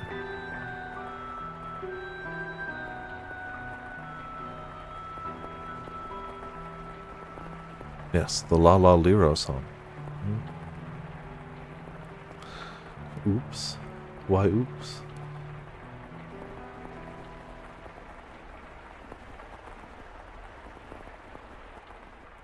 Maria, may not put it into words, but I trust you understand that I consider you a dear friend. Listen to me, Jacopo. My actions were justified. I did what I did for the betterment of this city, this land. The Campanellas are too conservative. Under their control, this country will atrophy. Progress will continue to lose steam. If we don't push forward, we'll fall further and further behind. Before long, he will be made the next Capo Familia, but until that day, he will cross over to the New World and establish the Casca there. Unify us, bolster us, make us strong. I'll handle things back here. I won't let the Campanellas try to strike back. What? You want Maria too? It's dangerous to keep a Campanella so close by. She has to be taken care of. You insist, but do not let your guard down. Betrayal is a constant companion in this world. Giving you my revolver, keep it on you at all times. Glory everlasting upon our blood and upon this earth. He was warned, but, best I can give you is a job as my maid. If I show you any more obvious preferential treatment, the Berzazis are liable to step in. Money, power, respect, and enough authority to not take orders from anyone. Thought that if I could obtain all that, I'd be able to give you your freedom. And hers as well. I wanted to give you both comfortable lives. But none of that got through to either of you.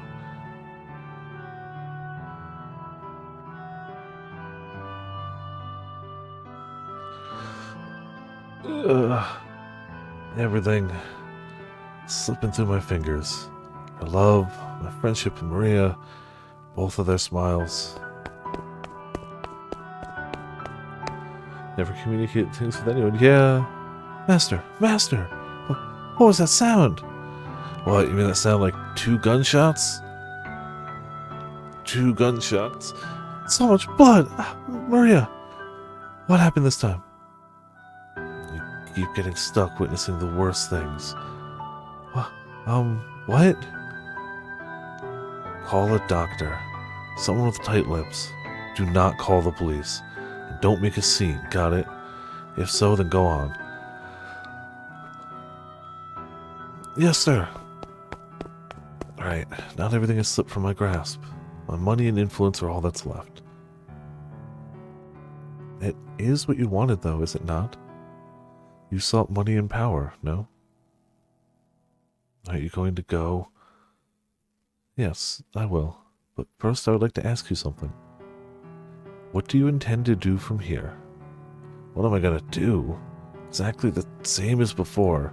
There's but one thing for me to do. I see. Will you eventually find solace in your riches? The way I see it, money and power can be your ally, but they can become your enemy in the blink of an eye. If you do not put them into words, your feelings will never make it through to anyone. For unlike money, humans are not measurable by their appearance.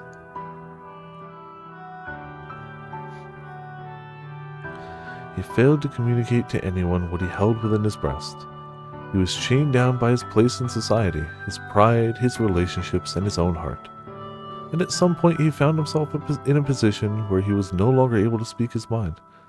After enough time, he likely forgot how to be genuine at all. Or perhaps someone like him simply would not, even if they knew how. In any event, there are many things in this world that cannot be communicated without being put into words. How sad that his tale should end without him expressing how he truly felt. How hard it must have been to never clear up his misunderstandings. After Jacopo's confrontation with Maria, the Pacific Railroad was completed, as scheduled. Celebratory cheers shook the new world as the last spike was driven into the rails. Jacopo, however, could not even manage a smile listening to the telegraph. I'm sure you can take a guess as to why. The people with whom he wished to share that moment were not there. Shortly following her death, Jacopo held a private funeral for Maria. Then he commenced to search for the white-haired girl. But he did not do so alone. He hired others to help, did everything in his power to find her, tirelessly searching for many, many years. However, he was never able to locate her, and he spent the remainder of his life alone.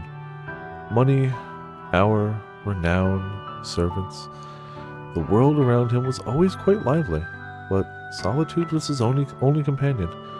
He waited and he waited and he waited for the white-haired girl to return. The years crawled by, and with no family or loved ones at his side to care for him in an old age, he died alone.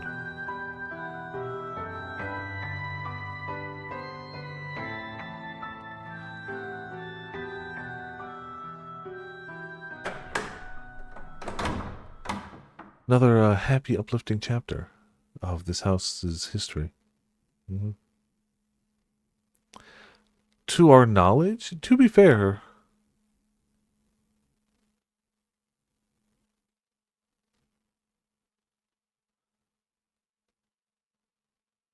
has she explicitly died? She didn't die the first time. She had her hair cut off and ran away. And in the second one, no, the second one, they definitely killed her. And then the massacre in the basement happened. Yeah, super dead. No, no, she definitely died in the second one. She has lived more than died in these. However, she has not been happy at the ending of any of these. So, the door before you slowly drew shut. You could no longer hear the raucous sounds of the men from within the den. The faint scent of cigarette smoke, however, lingered in the air. Staring vaguely at the closed door, you noticed something was amiss. The maid, who had been holding your hand, was no longer at your side. You glanced around, but she was nowhere in sight. Down the corridor stretched only darkness. Not having anticipated this, you were unsure how to react. What's the matter? You lost? You just trying to take in the sights? A voice called out to you, but it was not the maid's voice. Caught off guard, you spun around, confused, in search of the source. Where are you looking? I'm over here. Yeah, there you go. A little more to the left.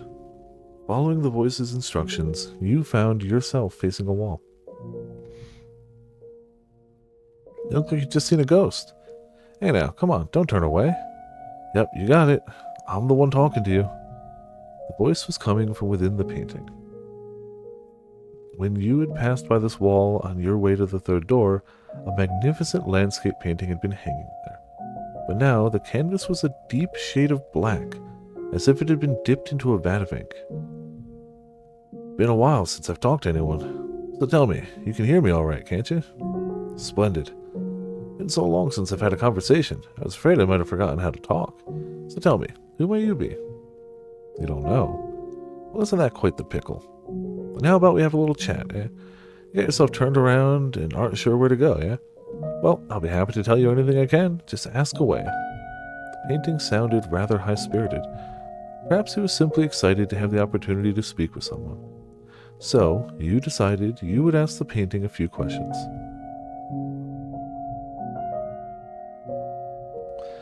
This would probably be an actual... Okay, this is only our second actual choice in this game. Who are you? Who am I? What is this place? Who is the maid? Ooh. I get the feeling they're not going to let us pick all of them. I'm leaning who is the maid or who am I? I don't know if the painting would know that, though. Who are you? They'll definitely know. What is this place? 50-50.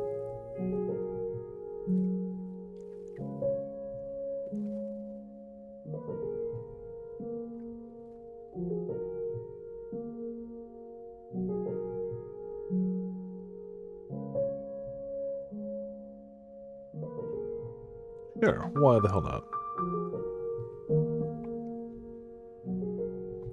Might as well ask her that directly. I mean, he's not wrong. But she won't say till you've regained your own self? I see. Well, in that case, if you want to know, you know what you gotta do. It's entirely up to you whether you make an ally or an enemy out of her. There's no guaranteeing she's even right in the head. You never know. Maybe you're not the only one who hasn't found themselves. Oh, do we get to ask more? Well, I'm going to go with my second choice of who am I. Just because you don't know who you are doesn't mean you can go around asking other people. I'm not a person, you say? Well, no, you're right, but I'm not going to know anything about you that you can't tell me yourself. I mean, from where I'm standing, you look almost like a walking cloud of shadow. Can't even tell you what you look like. The maid who was with you before, did she call you master?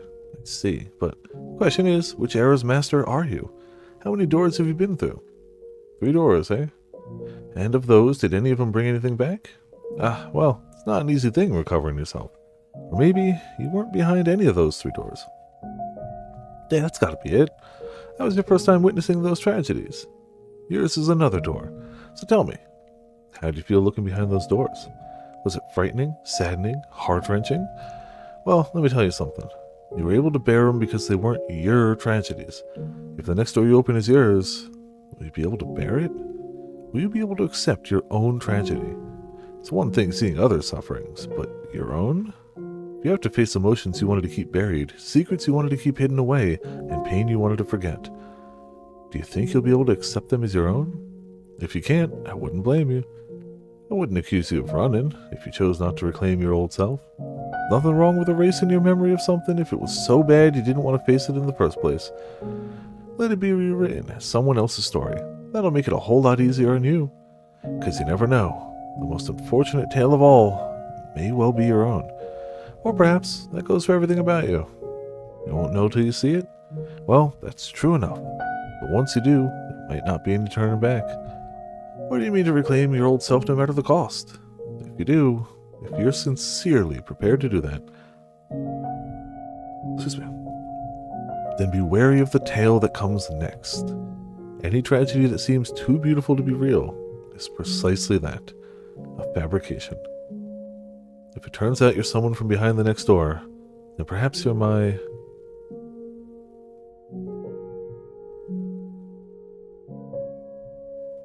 Oh. Yeah. Mayhem. Well, as you can see, I'm a painting. Why did I end up as a painting? Hard to say.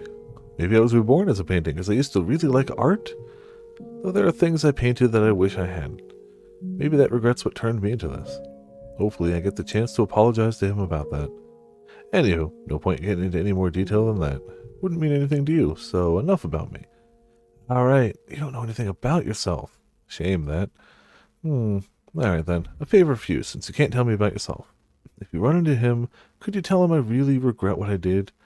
I know I should tell him myself, but well, as you can see, I'm stuck here, can't move an inch, so I gotta ask for help. I feel absolutely terrible about painting that picture. I know, yeah, the deadline's way past on that one, but that's what makes it regret, yeah? Because you can't take it back. By the time I'd realized it, it was too late. He was already dead. He's long since passed away. Huh? How are you supposed to give a dead fellow a message? Well, for all you know, the dead could be wandering these halls too. So please, if you come across him, tell him I said that. That I didn't mean any harm with that painting. Or maybe you are him.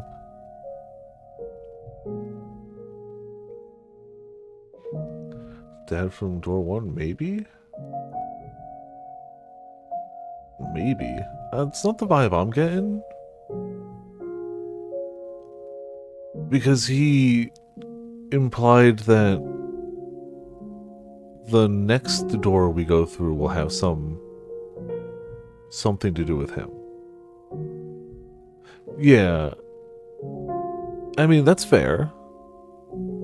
But he wants to apologize to a him. If he was going to apologize to somebody, it would either be his daughter or the woman he actually loved and slept with in that house, not the father of the house.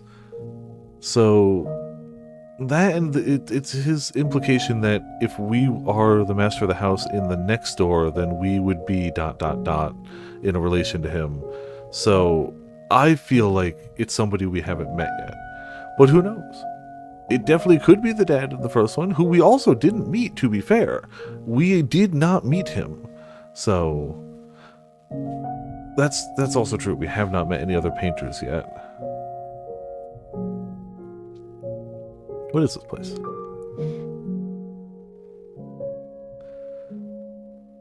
That's fair. You're not wrong. We're also only 3 doors in, and I don't know how many doors there will be, but I get the feeling more... Ooh, talk about some hard-hitting questions. It's weird to me to see oof written out in things earlier than, like, the past, 5 years, let's say? It's one of those things that, like, only entered my public consciousness more recently.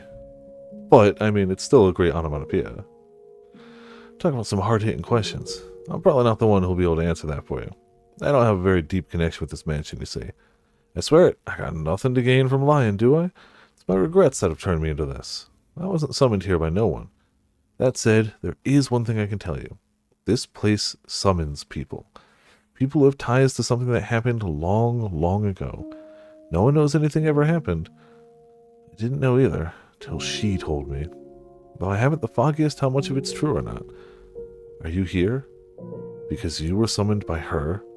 Or did you come here of your own free will to find someone?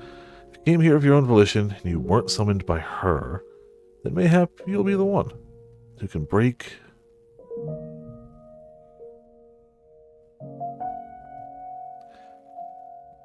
I'm pretty sure the house was not built by the Flaxen Hair family. I don't think we know the origin of the house. Yeah. Yeah, I'm pretty sure they didn't mention that family building the house. They lived there, but I don't think they were the ones who made it. Haven't talked that much in a long time. Feels great. Now that I've got that out of my system, I should be able to get some good sleep. Probably still wandering in the dark right now. But I really hope you find the outcome you want. And I mean that. You can either reclaim your old self, or you can toss it aside. The choice is yours, either way. Now, since it looks like your escort isn't showing up, what do you plan to do next? How about taking a look around the place since you've got a little free time? Could be you come across some things you wouldn't with her around. Alright, if you're gonna go exploring, I got the perfect thing. Stick your hand into the canvas, would you? The painting was still wrapped in an impenetrable darkness. A perfect, all-consuming void. The man had told you to put your hand into it. We've already put our hand into a mirror, so why not put our hand into this, right? So far, our role-playing decisions are stick hand into things when prompted to. Right? Yeah, committed to the Persona 4 run. You extended your hand for the painting. The moment your fingertips brushed against the darkness, it swallowed your entire hand up to the rest. No, not there. That tickles, a little to the right. As the man of the painting had instructed, you groped around the inside of the darkness. Before long, you felt something hard at your fingertips. Clenching the object, you withdrew your hand. Your arm was still intact. You spread your fingers, and there you found a key. It's true, it does, clearly. That tickled.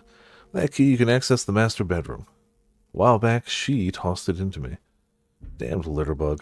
So yeah, it ain't mine. Don't worry about giving it back. However, I bet there's something worth seeing in there, if she felt the need to toss that key. Alright, well, I'm gonna get some sleep. You take care. If you happen to learn my name, come pay me another visit. Should the fancy strike you. Having said that, the painting fell quiet. In your hand lay a small key. It seemed rather antiquated and vaguely familiar. Silence once again drew over the corridor. You stood there all alone, no sign of the maid.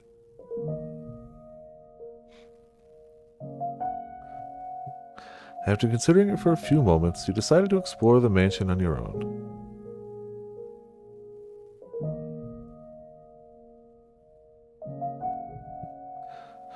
Oh. Well. Hey, Birdie! How's it going? Thank you so much for Tier 3 86 months. Clearly, you have summoned the power of Greg, the most powerful. 86 And got a Big Mama pickle.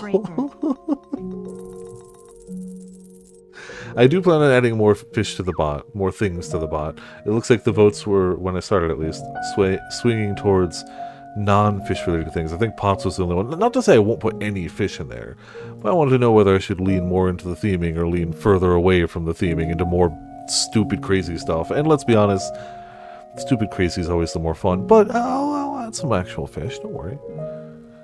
I don't think I want to take out the things that are already in the bot, so there'll always be some amount of real fish, no matter what. Doing pretty good. Making some progress in this. Finally got a exploration choice. Vote just beeline the bedroom. Okay, the only thing I would say I don't want to do is call for the maid. That's the only one that I'd be like, not doing that one right now. Because I feel like that just ends it. And even if it doesn't, I don't want to do that one. So, any other one I'd be fine for. Go straight to the master bedroom, not a bad thing. We got a key, and that does keep other things from happening that would stop us from getting there. to play more soon. Hell yeah, I'll be playing more of it tomorrow, as long as you're having a good time with it. And it's one of those things, like, it's kind of not a bad thing to, like, take your time on, get those parry timings, because once you can just flex on an enemy, it's done. You're good. Yeah, you gotta learn it again for the next enemy, but, like, once you get that enemy down and you're just like, yep, dodge, dodge, dodge, easy, and then you get good enough to be like parry, parry, parry, counter kill. It's good stuff. Oh, the timings are rough, but it's so satisfying to land. So is the other one fair? I'm curious. Master bedroom and stained glass for me, and maybe library. Those are the three that I would lean most towards. But I'm definitely down for just beeline the bedroom so nothing can happen to stop us.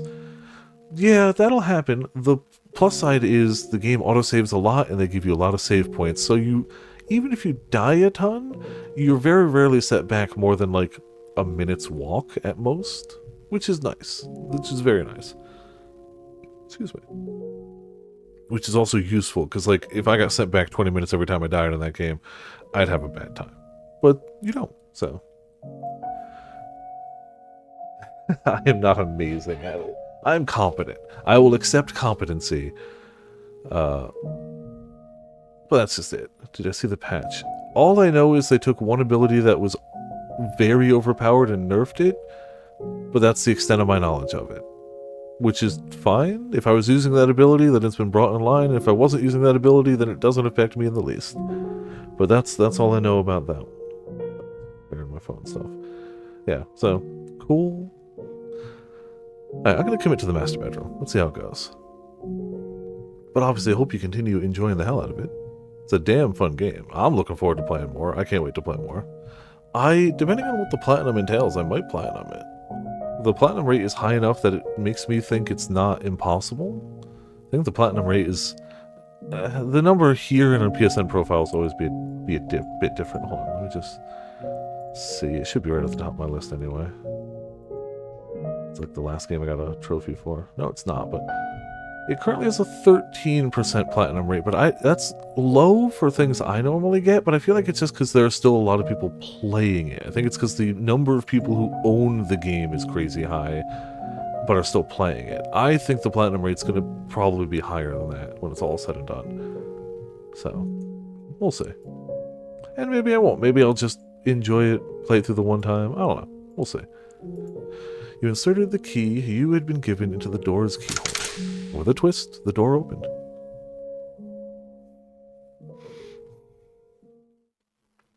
The master bedroom was shrouded in darkness, much like every other room in the mansion. It had evidently been left unused for some time. The air in the room was stale and forlorn. Master, a voice seemed to ring out from somewhere. Come on, get up. Up with you. Master.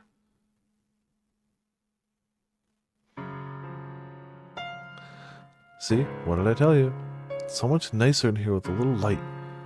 Without warning, your whole world took on bright, vivid colors. Light streamed through the window, illuminating a well-lived bedroom. A woman's silhouette stood before you. Ah, wait a sec. Don't you hide under your bedspread. Get out of there. Oh, but Master, you agreed that I could open the windows. Don't worry, I've put curtains up. If it gets too bright, you can draw them. Mornings take the best parts of being outside and squeeze them all into the same few hours. Do they? Video game narrator. Would be cool. If an opportunity like that ever arose, I would take it. The thing is, I'm not really much of a voice actor, which cuts down the possibilities in that sphere by a bit. Yes, I feel like I could do an okay job at narrating, but why would you hire just a narrator when you can get somebody who could narrate but also play some roles? That just makes more sense. But if the opportunity ever arose, if I ever saw somebody looking for a narrator for something, for voice acting, I'd at the very least make some sort of demo tape and put it in. Like, I wouldn't ignore it. You don't have to go outside in the sunlight for it either. Just listen to all the wonderful sounds. The joyous songs of the birds, the swaying of the trees, the rustling of leaves. You tried to call out to the silhouette, but it did not respond. Reaching out for her, your hand simply passed through her body. did not seem to be you that she was speaking to. Perhaps you were looking at a scene from some other period of time. Am I being as pushy as I feel right now? I completely misjudged you. You're the exact opposite of what I thought you were. Let's say, I thought you were cold and cruel, heartless and incomprehensible. But I'm beginning to get a better idea. You try to put on airs, but you're really rather childish. You have a short temper, but can be surprisingly playful. What else? You have a pretty difficult personality, too. Now, hear me out. It's not everything. You gave me a chance to talk, and you listened intently. You'd be kind of nice, too. We agreed that we would live together, not just in the same house, so we've got plenty of time to add more to the list. And I hope you can make your own list about me, too. I didn't give up. I just quit. Yep. No, I 100% gave up. If I was gonna have a, I tried all last stream at the beginning of this one, and then went, nah, we're taking the out. That's fine. This is just the beginning, after all. Got a long, long time ahead of us. Plenty enough to get to know each other, no? Let's not waste any time, then. What do you say we do something today that we haven't been able to before? Oh, apparently. I don't know why I was thinking. Streams coming up, things looking forward to, Final Fantasy cards, doing Final Fantasy openings, and the fact that I got all 4 of the Commander decks yesterday. Those probably won't come out to the actual release date, because I don't think Amazon ships them in the pre-release date. In those, literally all this train of thought will make sense in a second. In those packs, not only do they come the guaranteed 100 cards, but they have a little sampler of a collector's pack, which just has some guaranteed alternate art stuff, which is cool. Theoretically, you could get something I'm looking for in there, like one of those Una cards. One of the Unas can come from regular packs, one cannot. Really hoping for that other one. Regardless, I just read earlier that somebody opening a collector pack of the Lord of the Rings set, which are crazy expensive because they have some very expensive cards in them, pulled a serialized alternate art The One Ring, and they pulled serialized number 1. So, like, I don't remember how many it's out of, 100, 150, 200, whatever, but they pulled number 1, which is of course the most valuable. Even though you have an equal chance of getting a serialized of any number, theoretically, let's be honest, number 1 for the One Ring is going to be more expensive. And yeah, so somebody in New Jersey in the past 24 hours pulled that card and is now many thousands of dollars richer. So yeah, that was the whole train of thought from start to finish. But yeah, somebody just pulled that, and they either are going to sell it or did sell it for stupid money. Like, it's estimated, it's valued higher than like a Black Lotus, which is like the holy grail of Magic cards. It's valued higher than that because it's numbered. It's only one of them, and it's 1, so it's a matching number. But that's nuts. That's crazy. Just like I imagine if you get the numbered Chocobo and it's number 7, you have hit the jackpot. You're done. You're good. If you hit a serialized Chocobo, you're already going to do great. But if you hit number 7, it's done. It's over. You're good. Especially because it's only out of 77. Yeah. Let's not waste any time then. What do you say we do something today that we haven't been able to do before? So that does mean that when I do my opening of the boxes of Final Fantasy I'll be getting, I'll probably do a separate opening for the Commander decks. Even though they have a set list, I think it'll just be fun to show all the cards and then open those 4 collector's packs. But that'll probably be a separate stream after, like, a week later when they come out. So, yeah. Where should we begin? Oh, I know. We can get this place cleaned up. Now that there's some actual light in here, we can see all sorts of things we'd probably rather not. Like dust all over the place.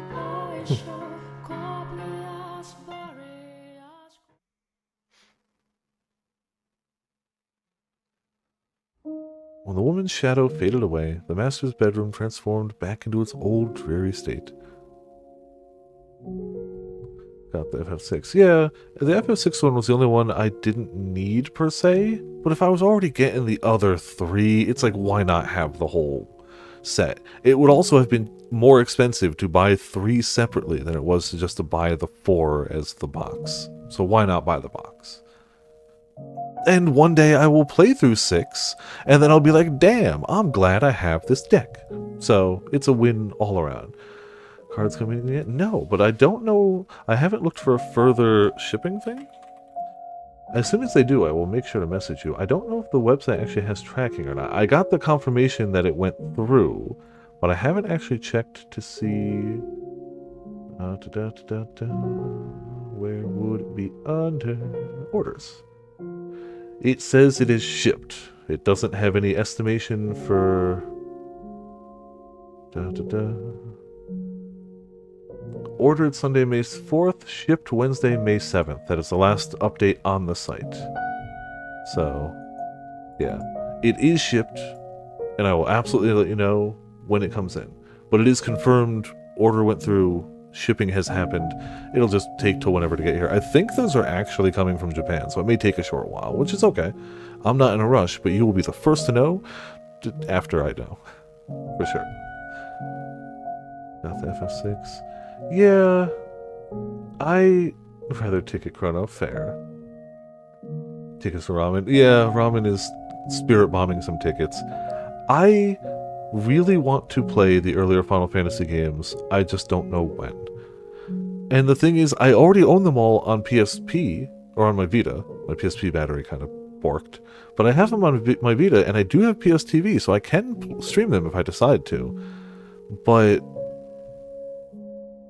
part of me wants to get the pixel remasters just to have them all more unified. But I still, at any time, I could pop up my Vita and I could play Final Fantasy 1, 2, 3, 4, 5, 6, 7, 8, 9, 10, or 10 too. I don't have 12 on it. I don't think they put 12 on the Vita. But I got a hell of a Vita. The fact that the Vita wasn't successful boggles my mind. I do not understand at all why the Vita was not widely successful. And I will never get it, but that's fine. Master, can you say my name? You are unsure how to describe the urge welling up within your breast. You could not say her name. It's Tuesday the 13th. Excited? Oh, heck yeah. Damn, close. All right. Got any plans for it? 6 adds the opera scene and things. I feel like it's the best version. Yeah, I feel like they went out of their way to make those the better versions. And I've been keeping my eyes open for like sales. But it's tough to justify right now when I don't know when I'd play them anyway. So I can always be like, oh, it'll go on sale better later. And when I literally own them all already. It's tough. Now we're planning celebrating somehow at some point. Cool. I hope you have a good time with it. The party yesterday for a sandwich was a good time. Lots of people, lots of karaoke, really good food. Mildly expensive, but I knew going in. It wasn't enough to ruin me or anything.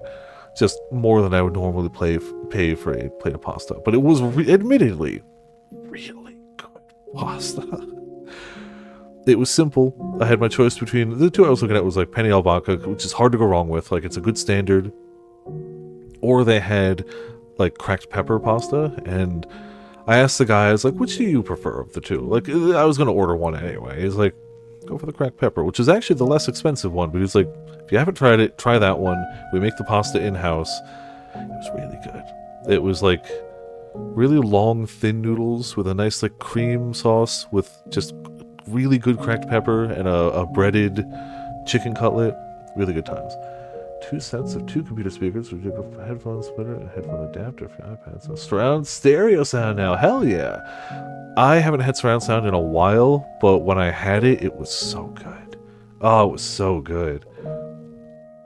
I distinctly remember the first time I encountered like 5.1 good surround sound speakers was in my friend's house in high school. And we played, what were we playing? It was my first time playing WoW, and I tried a hunter. And, like, I could hear the arrows, like, actually moving in real space. And it's like, and we also spent entire nights playing, like, what's the game? What's the skiing first-person shooter? Oh, totally, I know the name. Not literally skiing. but it's where the term skiing comes from in shooters. It's a capture the flag game. I'll remember it eventually. But like we played so many games with that surround sound system, I was like, this is amazing. I eventually got one of my own, and I liked it a lot. But like lately, I don't really have a place to put speakers behind me, so I've been going with just the 2.1. I like the 2 with the subwoofer, but a good surround sound does wonders. Watch out, surround sound. Right? That's the other thing is I've also started to be like more noise conscious. But in high school, I didn't care. And in high school, oh man, there were so many things that I wouldn't have noticed without that surround sound. Because that was in my PS2 era. That was when I was playing like the Fatal Frame games. And those times where I paused the game to like crank up the volume on stream to be like, listen to this, is stuff I could just hear then because it was going through surround sound. If that was going through TV speakers at the time, never in a million years would have heard that nonsense. Not even a little. Fatal Fury City of the Wolves fighting game. Ooh, USB-C hub with 8 ports for multi-charging. Damn, I need me a USB hub at some point. Not for charging, just because I use a lot of USB things. I have camera, I have microphone, I have computer, I have keyboard, I have mouse. Excuse me. Both of these lights are USB. Like, I have so many USB things, I just need to expand it. My printer for my labels is USB. So many things. Yes, headphones help a ton, for sure. But, like, man, there's something about, like, actual surround sound. As much as I don't like making a ton of noise, there's something about watching a movie that you can feel. Getting to feel that rumble and, like, those sounds. It's kind of nice. It's kind of really nice. Multi-use charging and general usage. 8 USB-C ports and 4 regular ports. Damn, alright. And a nice fighting game to wrap it up, to round it out. Sounds like you're doing pretty good even before the birthday. Plays a lot with directional sound, never fails to impress me. Yeah, that's really cool stuff. I really dig that. And while headphones work, specifically left and right really well, obviously, man, that 5.1 surround sound was just peak at the time. And honestly, one day I'll get another set of surround sound speakers. I don't need them now, so like it's fine. But the day will come where I'll have the setup that can justify and merit it, and I'll do it again. It'll be a lot of fun. So I hope you enjoy yours, Birdie, because I've enjoyed surround sound a ton in the past, so hopefully you're enjoying it now. And if not, just crank some loud music and enjoy it that way either way. So yeah. You stood unmoving in the master bedroom for some time, but it did not appear anything else was going to happen. So you decided to head somewhere else. Okay, so we might actually get more than one choice. Alright. I crowdsourced the first one. I'm saying we're going to the stained glass window for the second one because that was my main second choice. Then if we get a third one, we can see. But I want to hit the stained glass window. You approached the stained glass window. An array of pews was arranged facing the stained glass. There seemed to be an air of tranquility around the room. You sat down on one of the pews and stared quietly forward for some time. For a moment, you felt like you were on the verge of recalling something, but ultimately the memory never managed to surface. The maid did not appear to be there. Where could she have gone? You decided to resume exploring the mansion. Okay, so not much there, but I'm glad I checked it because I wanted to. Where should we go next? What's the next stop? The only one I don't want to do, unless it forces us to, is call for the maid. Anything else I'm down for. Oh, you said cellar, right? Or the den? No, cellar. Yeah, okay. I'm down to try cellar. Because that's that one, and then I guess the rose garden, because that's the other one we've been to, right?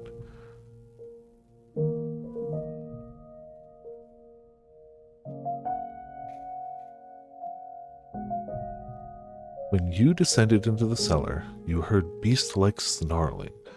Along with it came a sour odor and the sound of ripping flesh.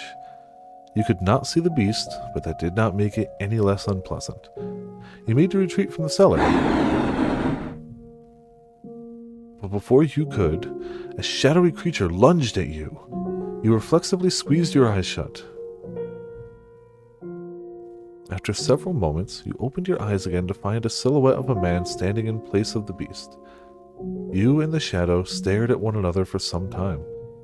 You asked the shadow a question, and the shadow responded.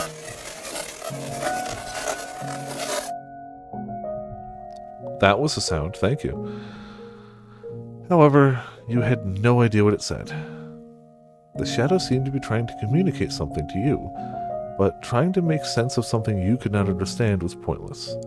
Having no reason to remain in the cellar any longer, you made your journey back upstairs. That's how Japanese sounds clearly. Totally. Yeah, I want to do Rose Garden, and then it's kind of free from there.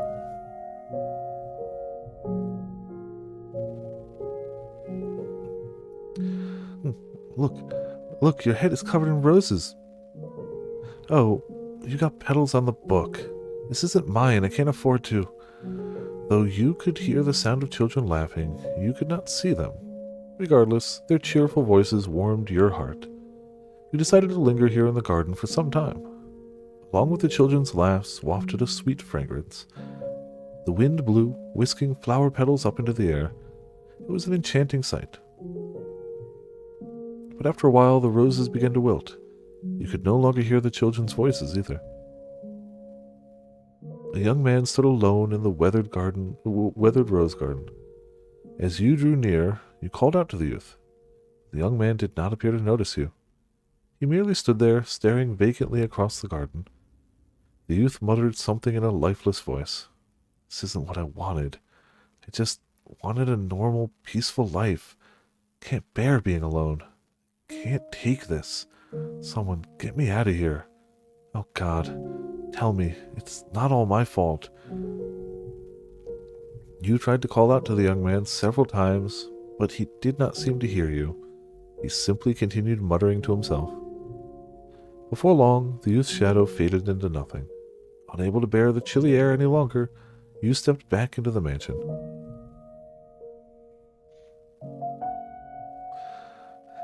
His accent is perfect, yeah. Alright. Entrance, fireplace, den, library. Kinda good for either. Definitely gonna open a drink while we choose this.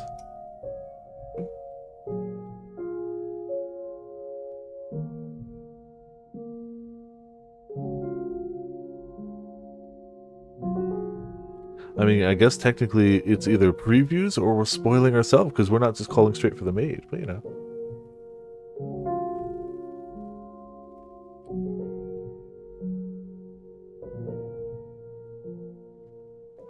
We'll try the library.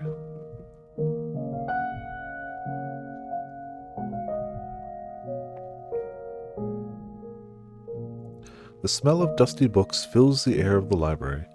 You approached a shelf to examine one of the books, and suddenly an avalanche of them came falling to the floor. You stared blankly at the mountain of books. They had fallen down in their own, but they showed no signs of putting themselves away.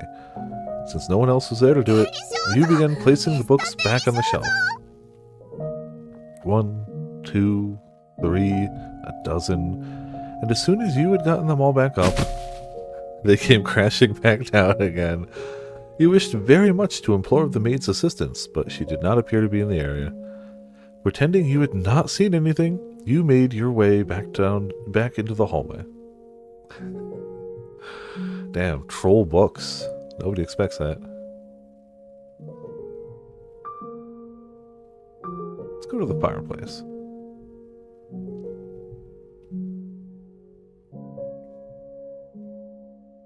You made your way to the room with the fireplace. What remained of the fire crackled weakly, leaving the room in a veil of darkness. You remembered that you had awoken here. Out of sheer curiosity, you sat down in the rocking chair you had been asleep in. Creak, creak, creak. It was as soothing as a cradle to a baby, and in short order, you found your consciousness drifting from your grasp. Oh, nap time by the fire. Reading a story by the fireplace like this almost makes me feel like we're in another world, doesn't it, Master? But that's what troubadours perform at pubs, so they can be near the fire. Oh, you're such a cynic. That's okay. Say, do you remember when I first arrived here? When I was cleaning the library?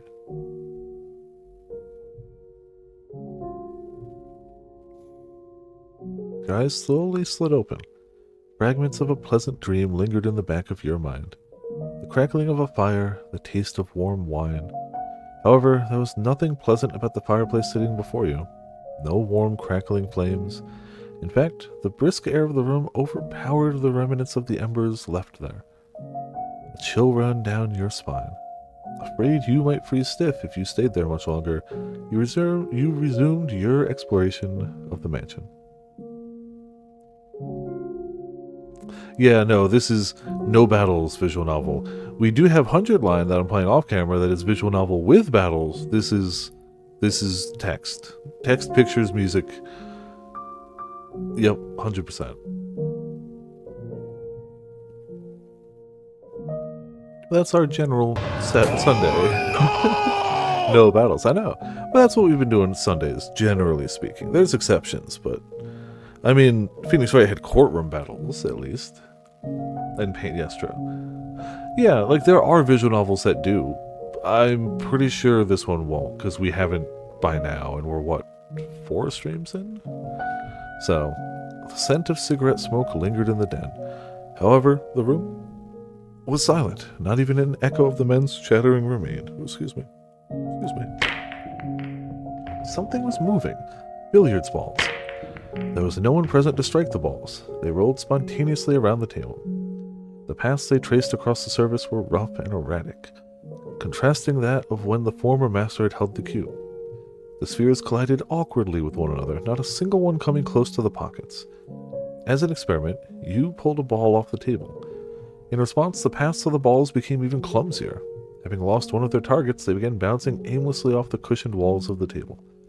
As you stared intently at the table, a man's voice rang out from somewhere in the room. Spinning around, you saw a silhouette of a man. However, you could not make out what the man was saying. The man thrust his finger at the table. He appeared to want you to return the ball. You reluctantly placed the billiards ball back on the table. When you did, the balls resumed endlessly colliding with one another, never landing in any of the pockets. Let's get everything right. Yeah, it's okay. Oh, yeah. Nope. Yeah, VN visual novel. Again, there are definitely visual novels that do more than just that, for sure. This is not one of them, it seems. This is visual and novel. You got pictures, you got text, and great music. But I don't think this is going to have any other systems besides that, but who knows? I've been wrong before, but you know. You looked up to find the shadow gone. Having determined that the maid was not going to appear in the den, you exited the room, making your way back into the corridor.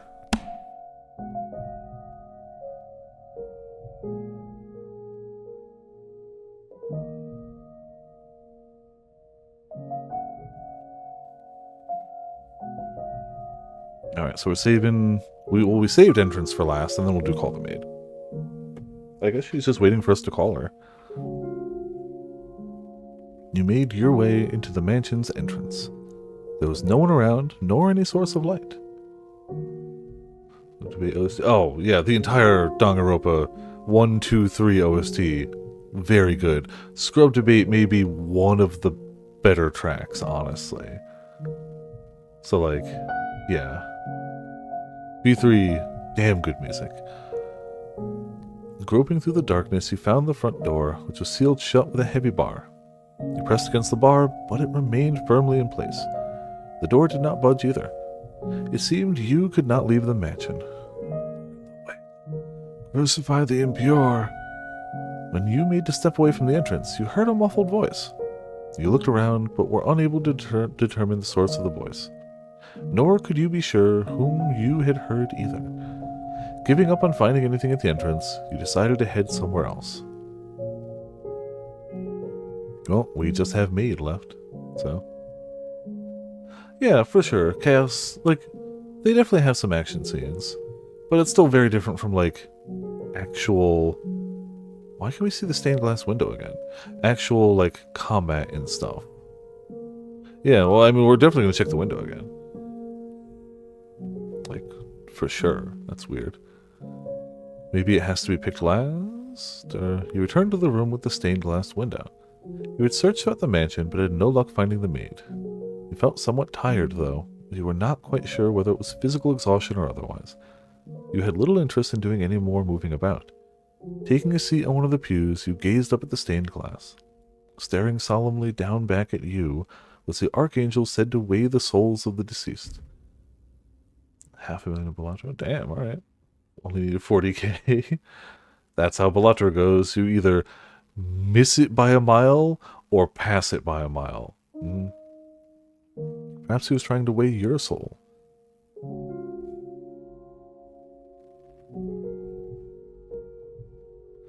Alright, to the maid. Master, master. Oh, there you are, master. You gave me quite the scare. After returning from the third door, you disappeared without a word. Oh my, it was I who disappeared? It's quite strange. I did not go anywhere as far as I am aware. Nevertheless, I'm glad to have found you. I would have been at a complete loss for what to do if I had been separated from you yet again.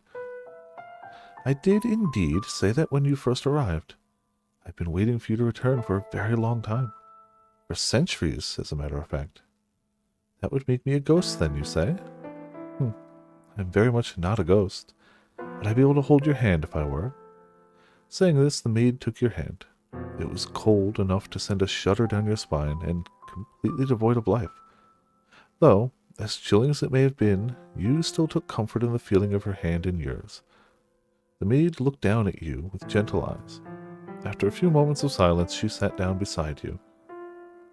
The stained glass is quite beautiful, is it not? Every time I see it, it brings a tranquility to my heart. A dreadful, deep-rooted curse afflicts this mansion. However, this room is the one exception. Can you feel the purity that hangs in the air, master?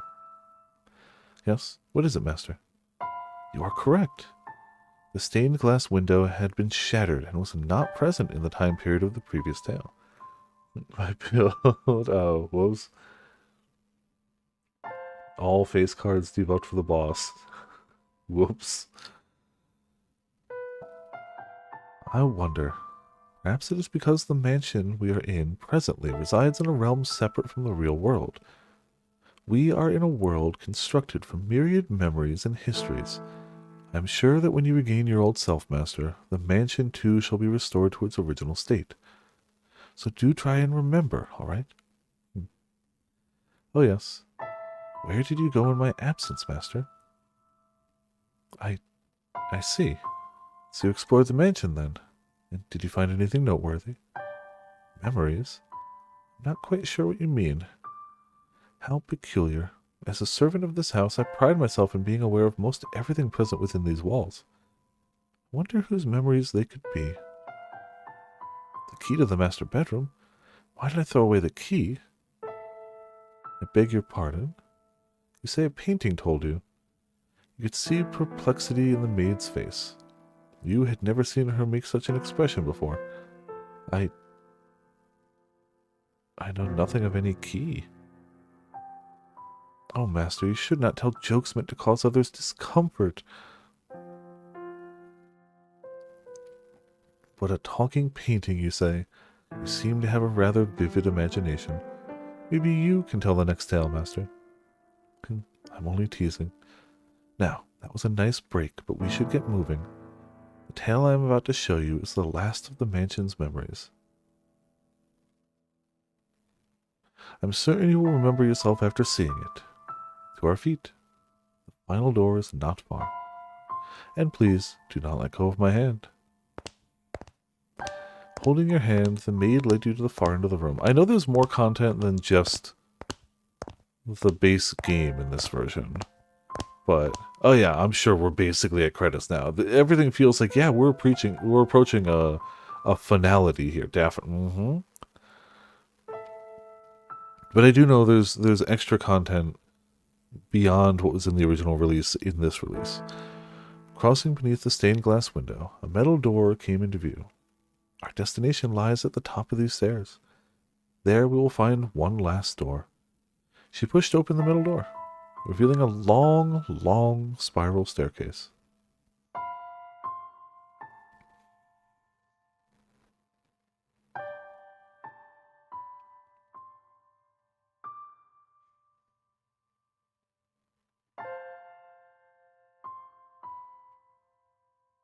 I mean, hey, if that is the case, I still won't be mad. The chapters have been really interesting so far, so like, you hit us with just one more really interesting chapter and then like a revelation at the end of it, I won't be mad. I just kind of get the feeling there's more to it than that. But like, wouldn't hate it if that was the case. It will be a bit of a walk, so let us be on our way. And please, do watch your step. This is called an observation tower. Normally, towers such as this were built in castles or churches, so it is rather strange for there to be one in a mansion. Excuse me. The last door I wish to show you, Master, resides at the top of this tower. Rectangular windows were carved out of the stone in several locations along the way up the spiral staircase. You attempted to peer out of one of the windows, but all you could see was a thick layer of fog. Perhaps the maid's suggestion that the mansion did not presently reside in reality was, in fact, correct. With each step upward, you found yourself gripped by an indescribable sense of anxiety. The feeling somewhat resembled irritation or annoyance. Sensing this, the maid tightly gripped your hand. There's nothing to worry about. You will be fine. It's all in the past. No matter what may happen, so long as you do not let go of my hand, you have nothing to fear. You and the maid continued climbing the stairs, up and up, around and around, marching ever nearer the supposed final door. High up into the tower, as the light from below drew distant, a rotten wooden door came into view. Patches of what appears to be blood stained the surface, and holes had been bored into it with sharp objects of some sort. Alright. You heard a scream from far below, where no one should have been. "Kill the witch! Kill the witch! Kill the witch! Burn her! Burn her! Burn her!" You were struck with fear. The next moment, the maid opened the door. And then you slowly descended into darkness. The fourth door. 1099. Ah, we have jumped back a little ways. A little ways.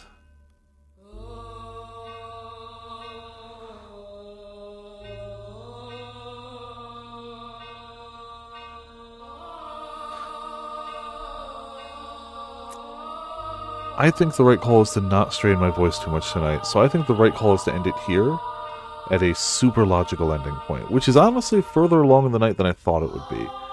I honestly thought we'd end up... I didn't know if my voice would last long enough, so I thought I'd have to end it earlier. I'm getting to the point where, like, maybe I'd make it, but why strain it? This is a really good spot. We got a new... We know we're in the tower, we know the date, we know some music, and pot. When the First Crusade ended. Okay. Oh, yeah, there's the... So, again, the start button is the quick save. You have to hit square to open the menu, to go to manual save. And to me, that's just backwards, but whatever. Also, fun note, in case I ever hit the wrong button, the quick load button is the touchpad. But they do ask you. So, they make it very easy to quick save and quick load, which, cool. But I much prefer the hard save, hard load. Not that, it's not like it takes too long. But yeah, thank you all for tuning in. Thank you all for watching. Been a damn good night. We finished Chapter 3. We have a teaser of Chapter 4. We don't know what the first image will be, but probably something at the top of the stairs. Something to do with a witch. I get the feeling this one's going to be mildly storyline important if we're going back and immediately starting with witch talk. You know, probably. Plot important. Good luck in the fish. What you get? What you get? Ah, some keys. Well, now you can go to more rooms in the mansion. It's perfect. Might be a fault, maybe. Yeah, you know. Obviously, big shout out to Birdie for the resubscription. Huge number. Tier 3. Crazy. Amazing. And everyone in chat. Hanging out. Having a good time. Tomorrow, Tuesday, Expedition 33. Thursday, Expedition 33. Friday, cards. Saturday, tentatively Monster Hunter, but theoretically, if it feels like we're really close to Expedition, I could honestly foresee just keeping it rolling. But the plan for now, without knowing how close we'll get, is Monday, Tuesday, Thursday expedition, Saturday Monster Hunter. Just so we can keep hunting, keep doing cool stuff. I did start some crown farming off camera. I got like 2 more monsters finished. Cool.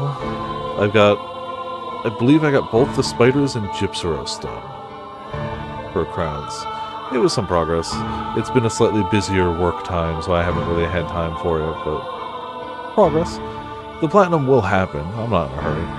But yeah, that's what we got. We also got ourselves a monster. Reading's a pain. Oh, I'm sure. Thankfully, I don't care about pendants. Unless it's one that's like really tailored to me. If there's like a snake pendant, I will go hard on that. And the A rank Raid Owl pendant is cool. It's got the little cackling electricity. Like, it's not bad. But it doesn't speak to me enough for me to care.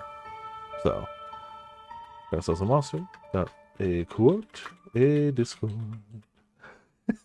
Wow, that works for this game really well too, doesn't it? Damn. I feel like that quote is aimed at Mitz for this one. Sorry for the depression. Discord and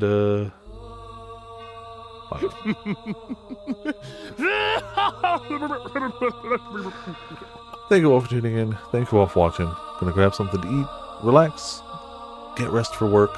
See you all next time.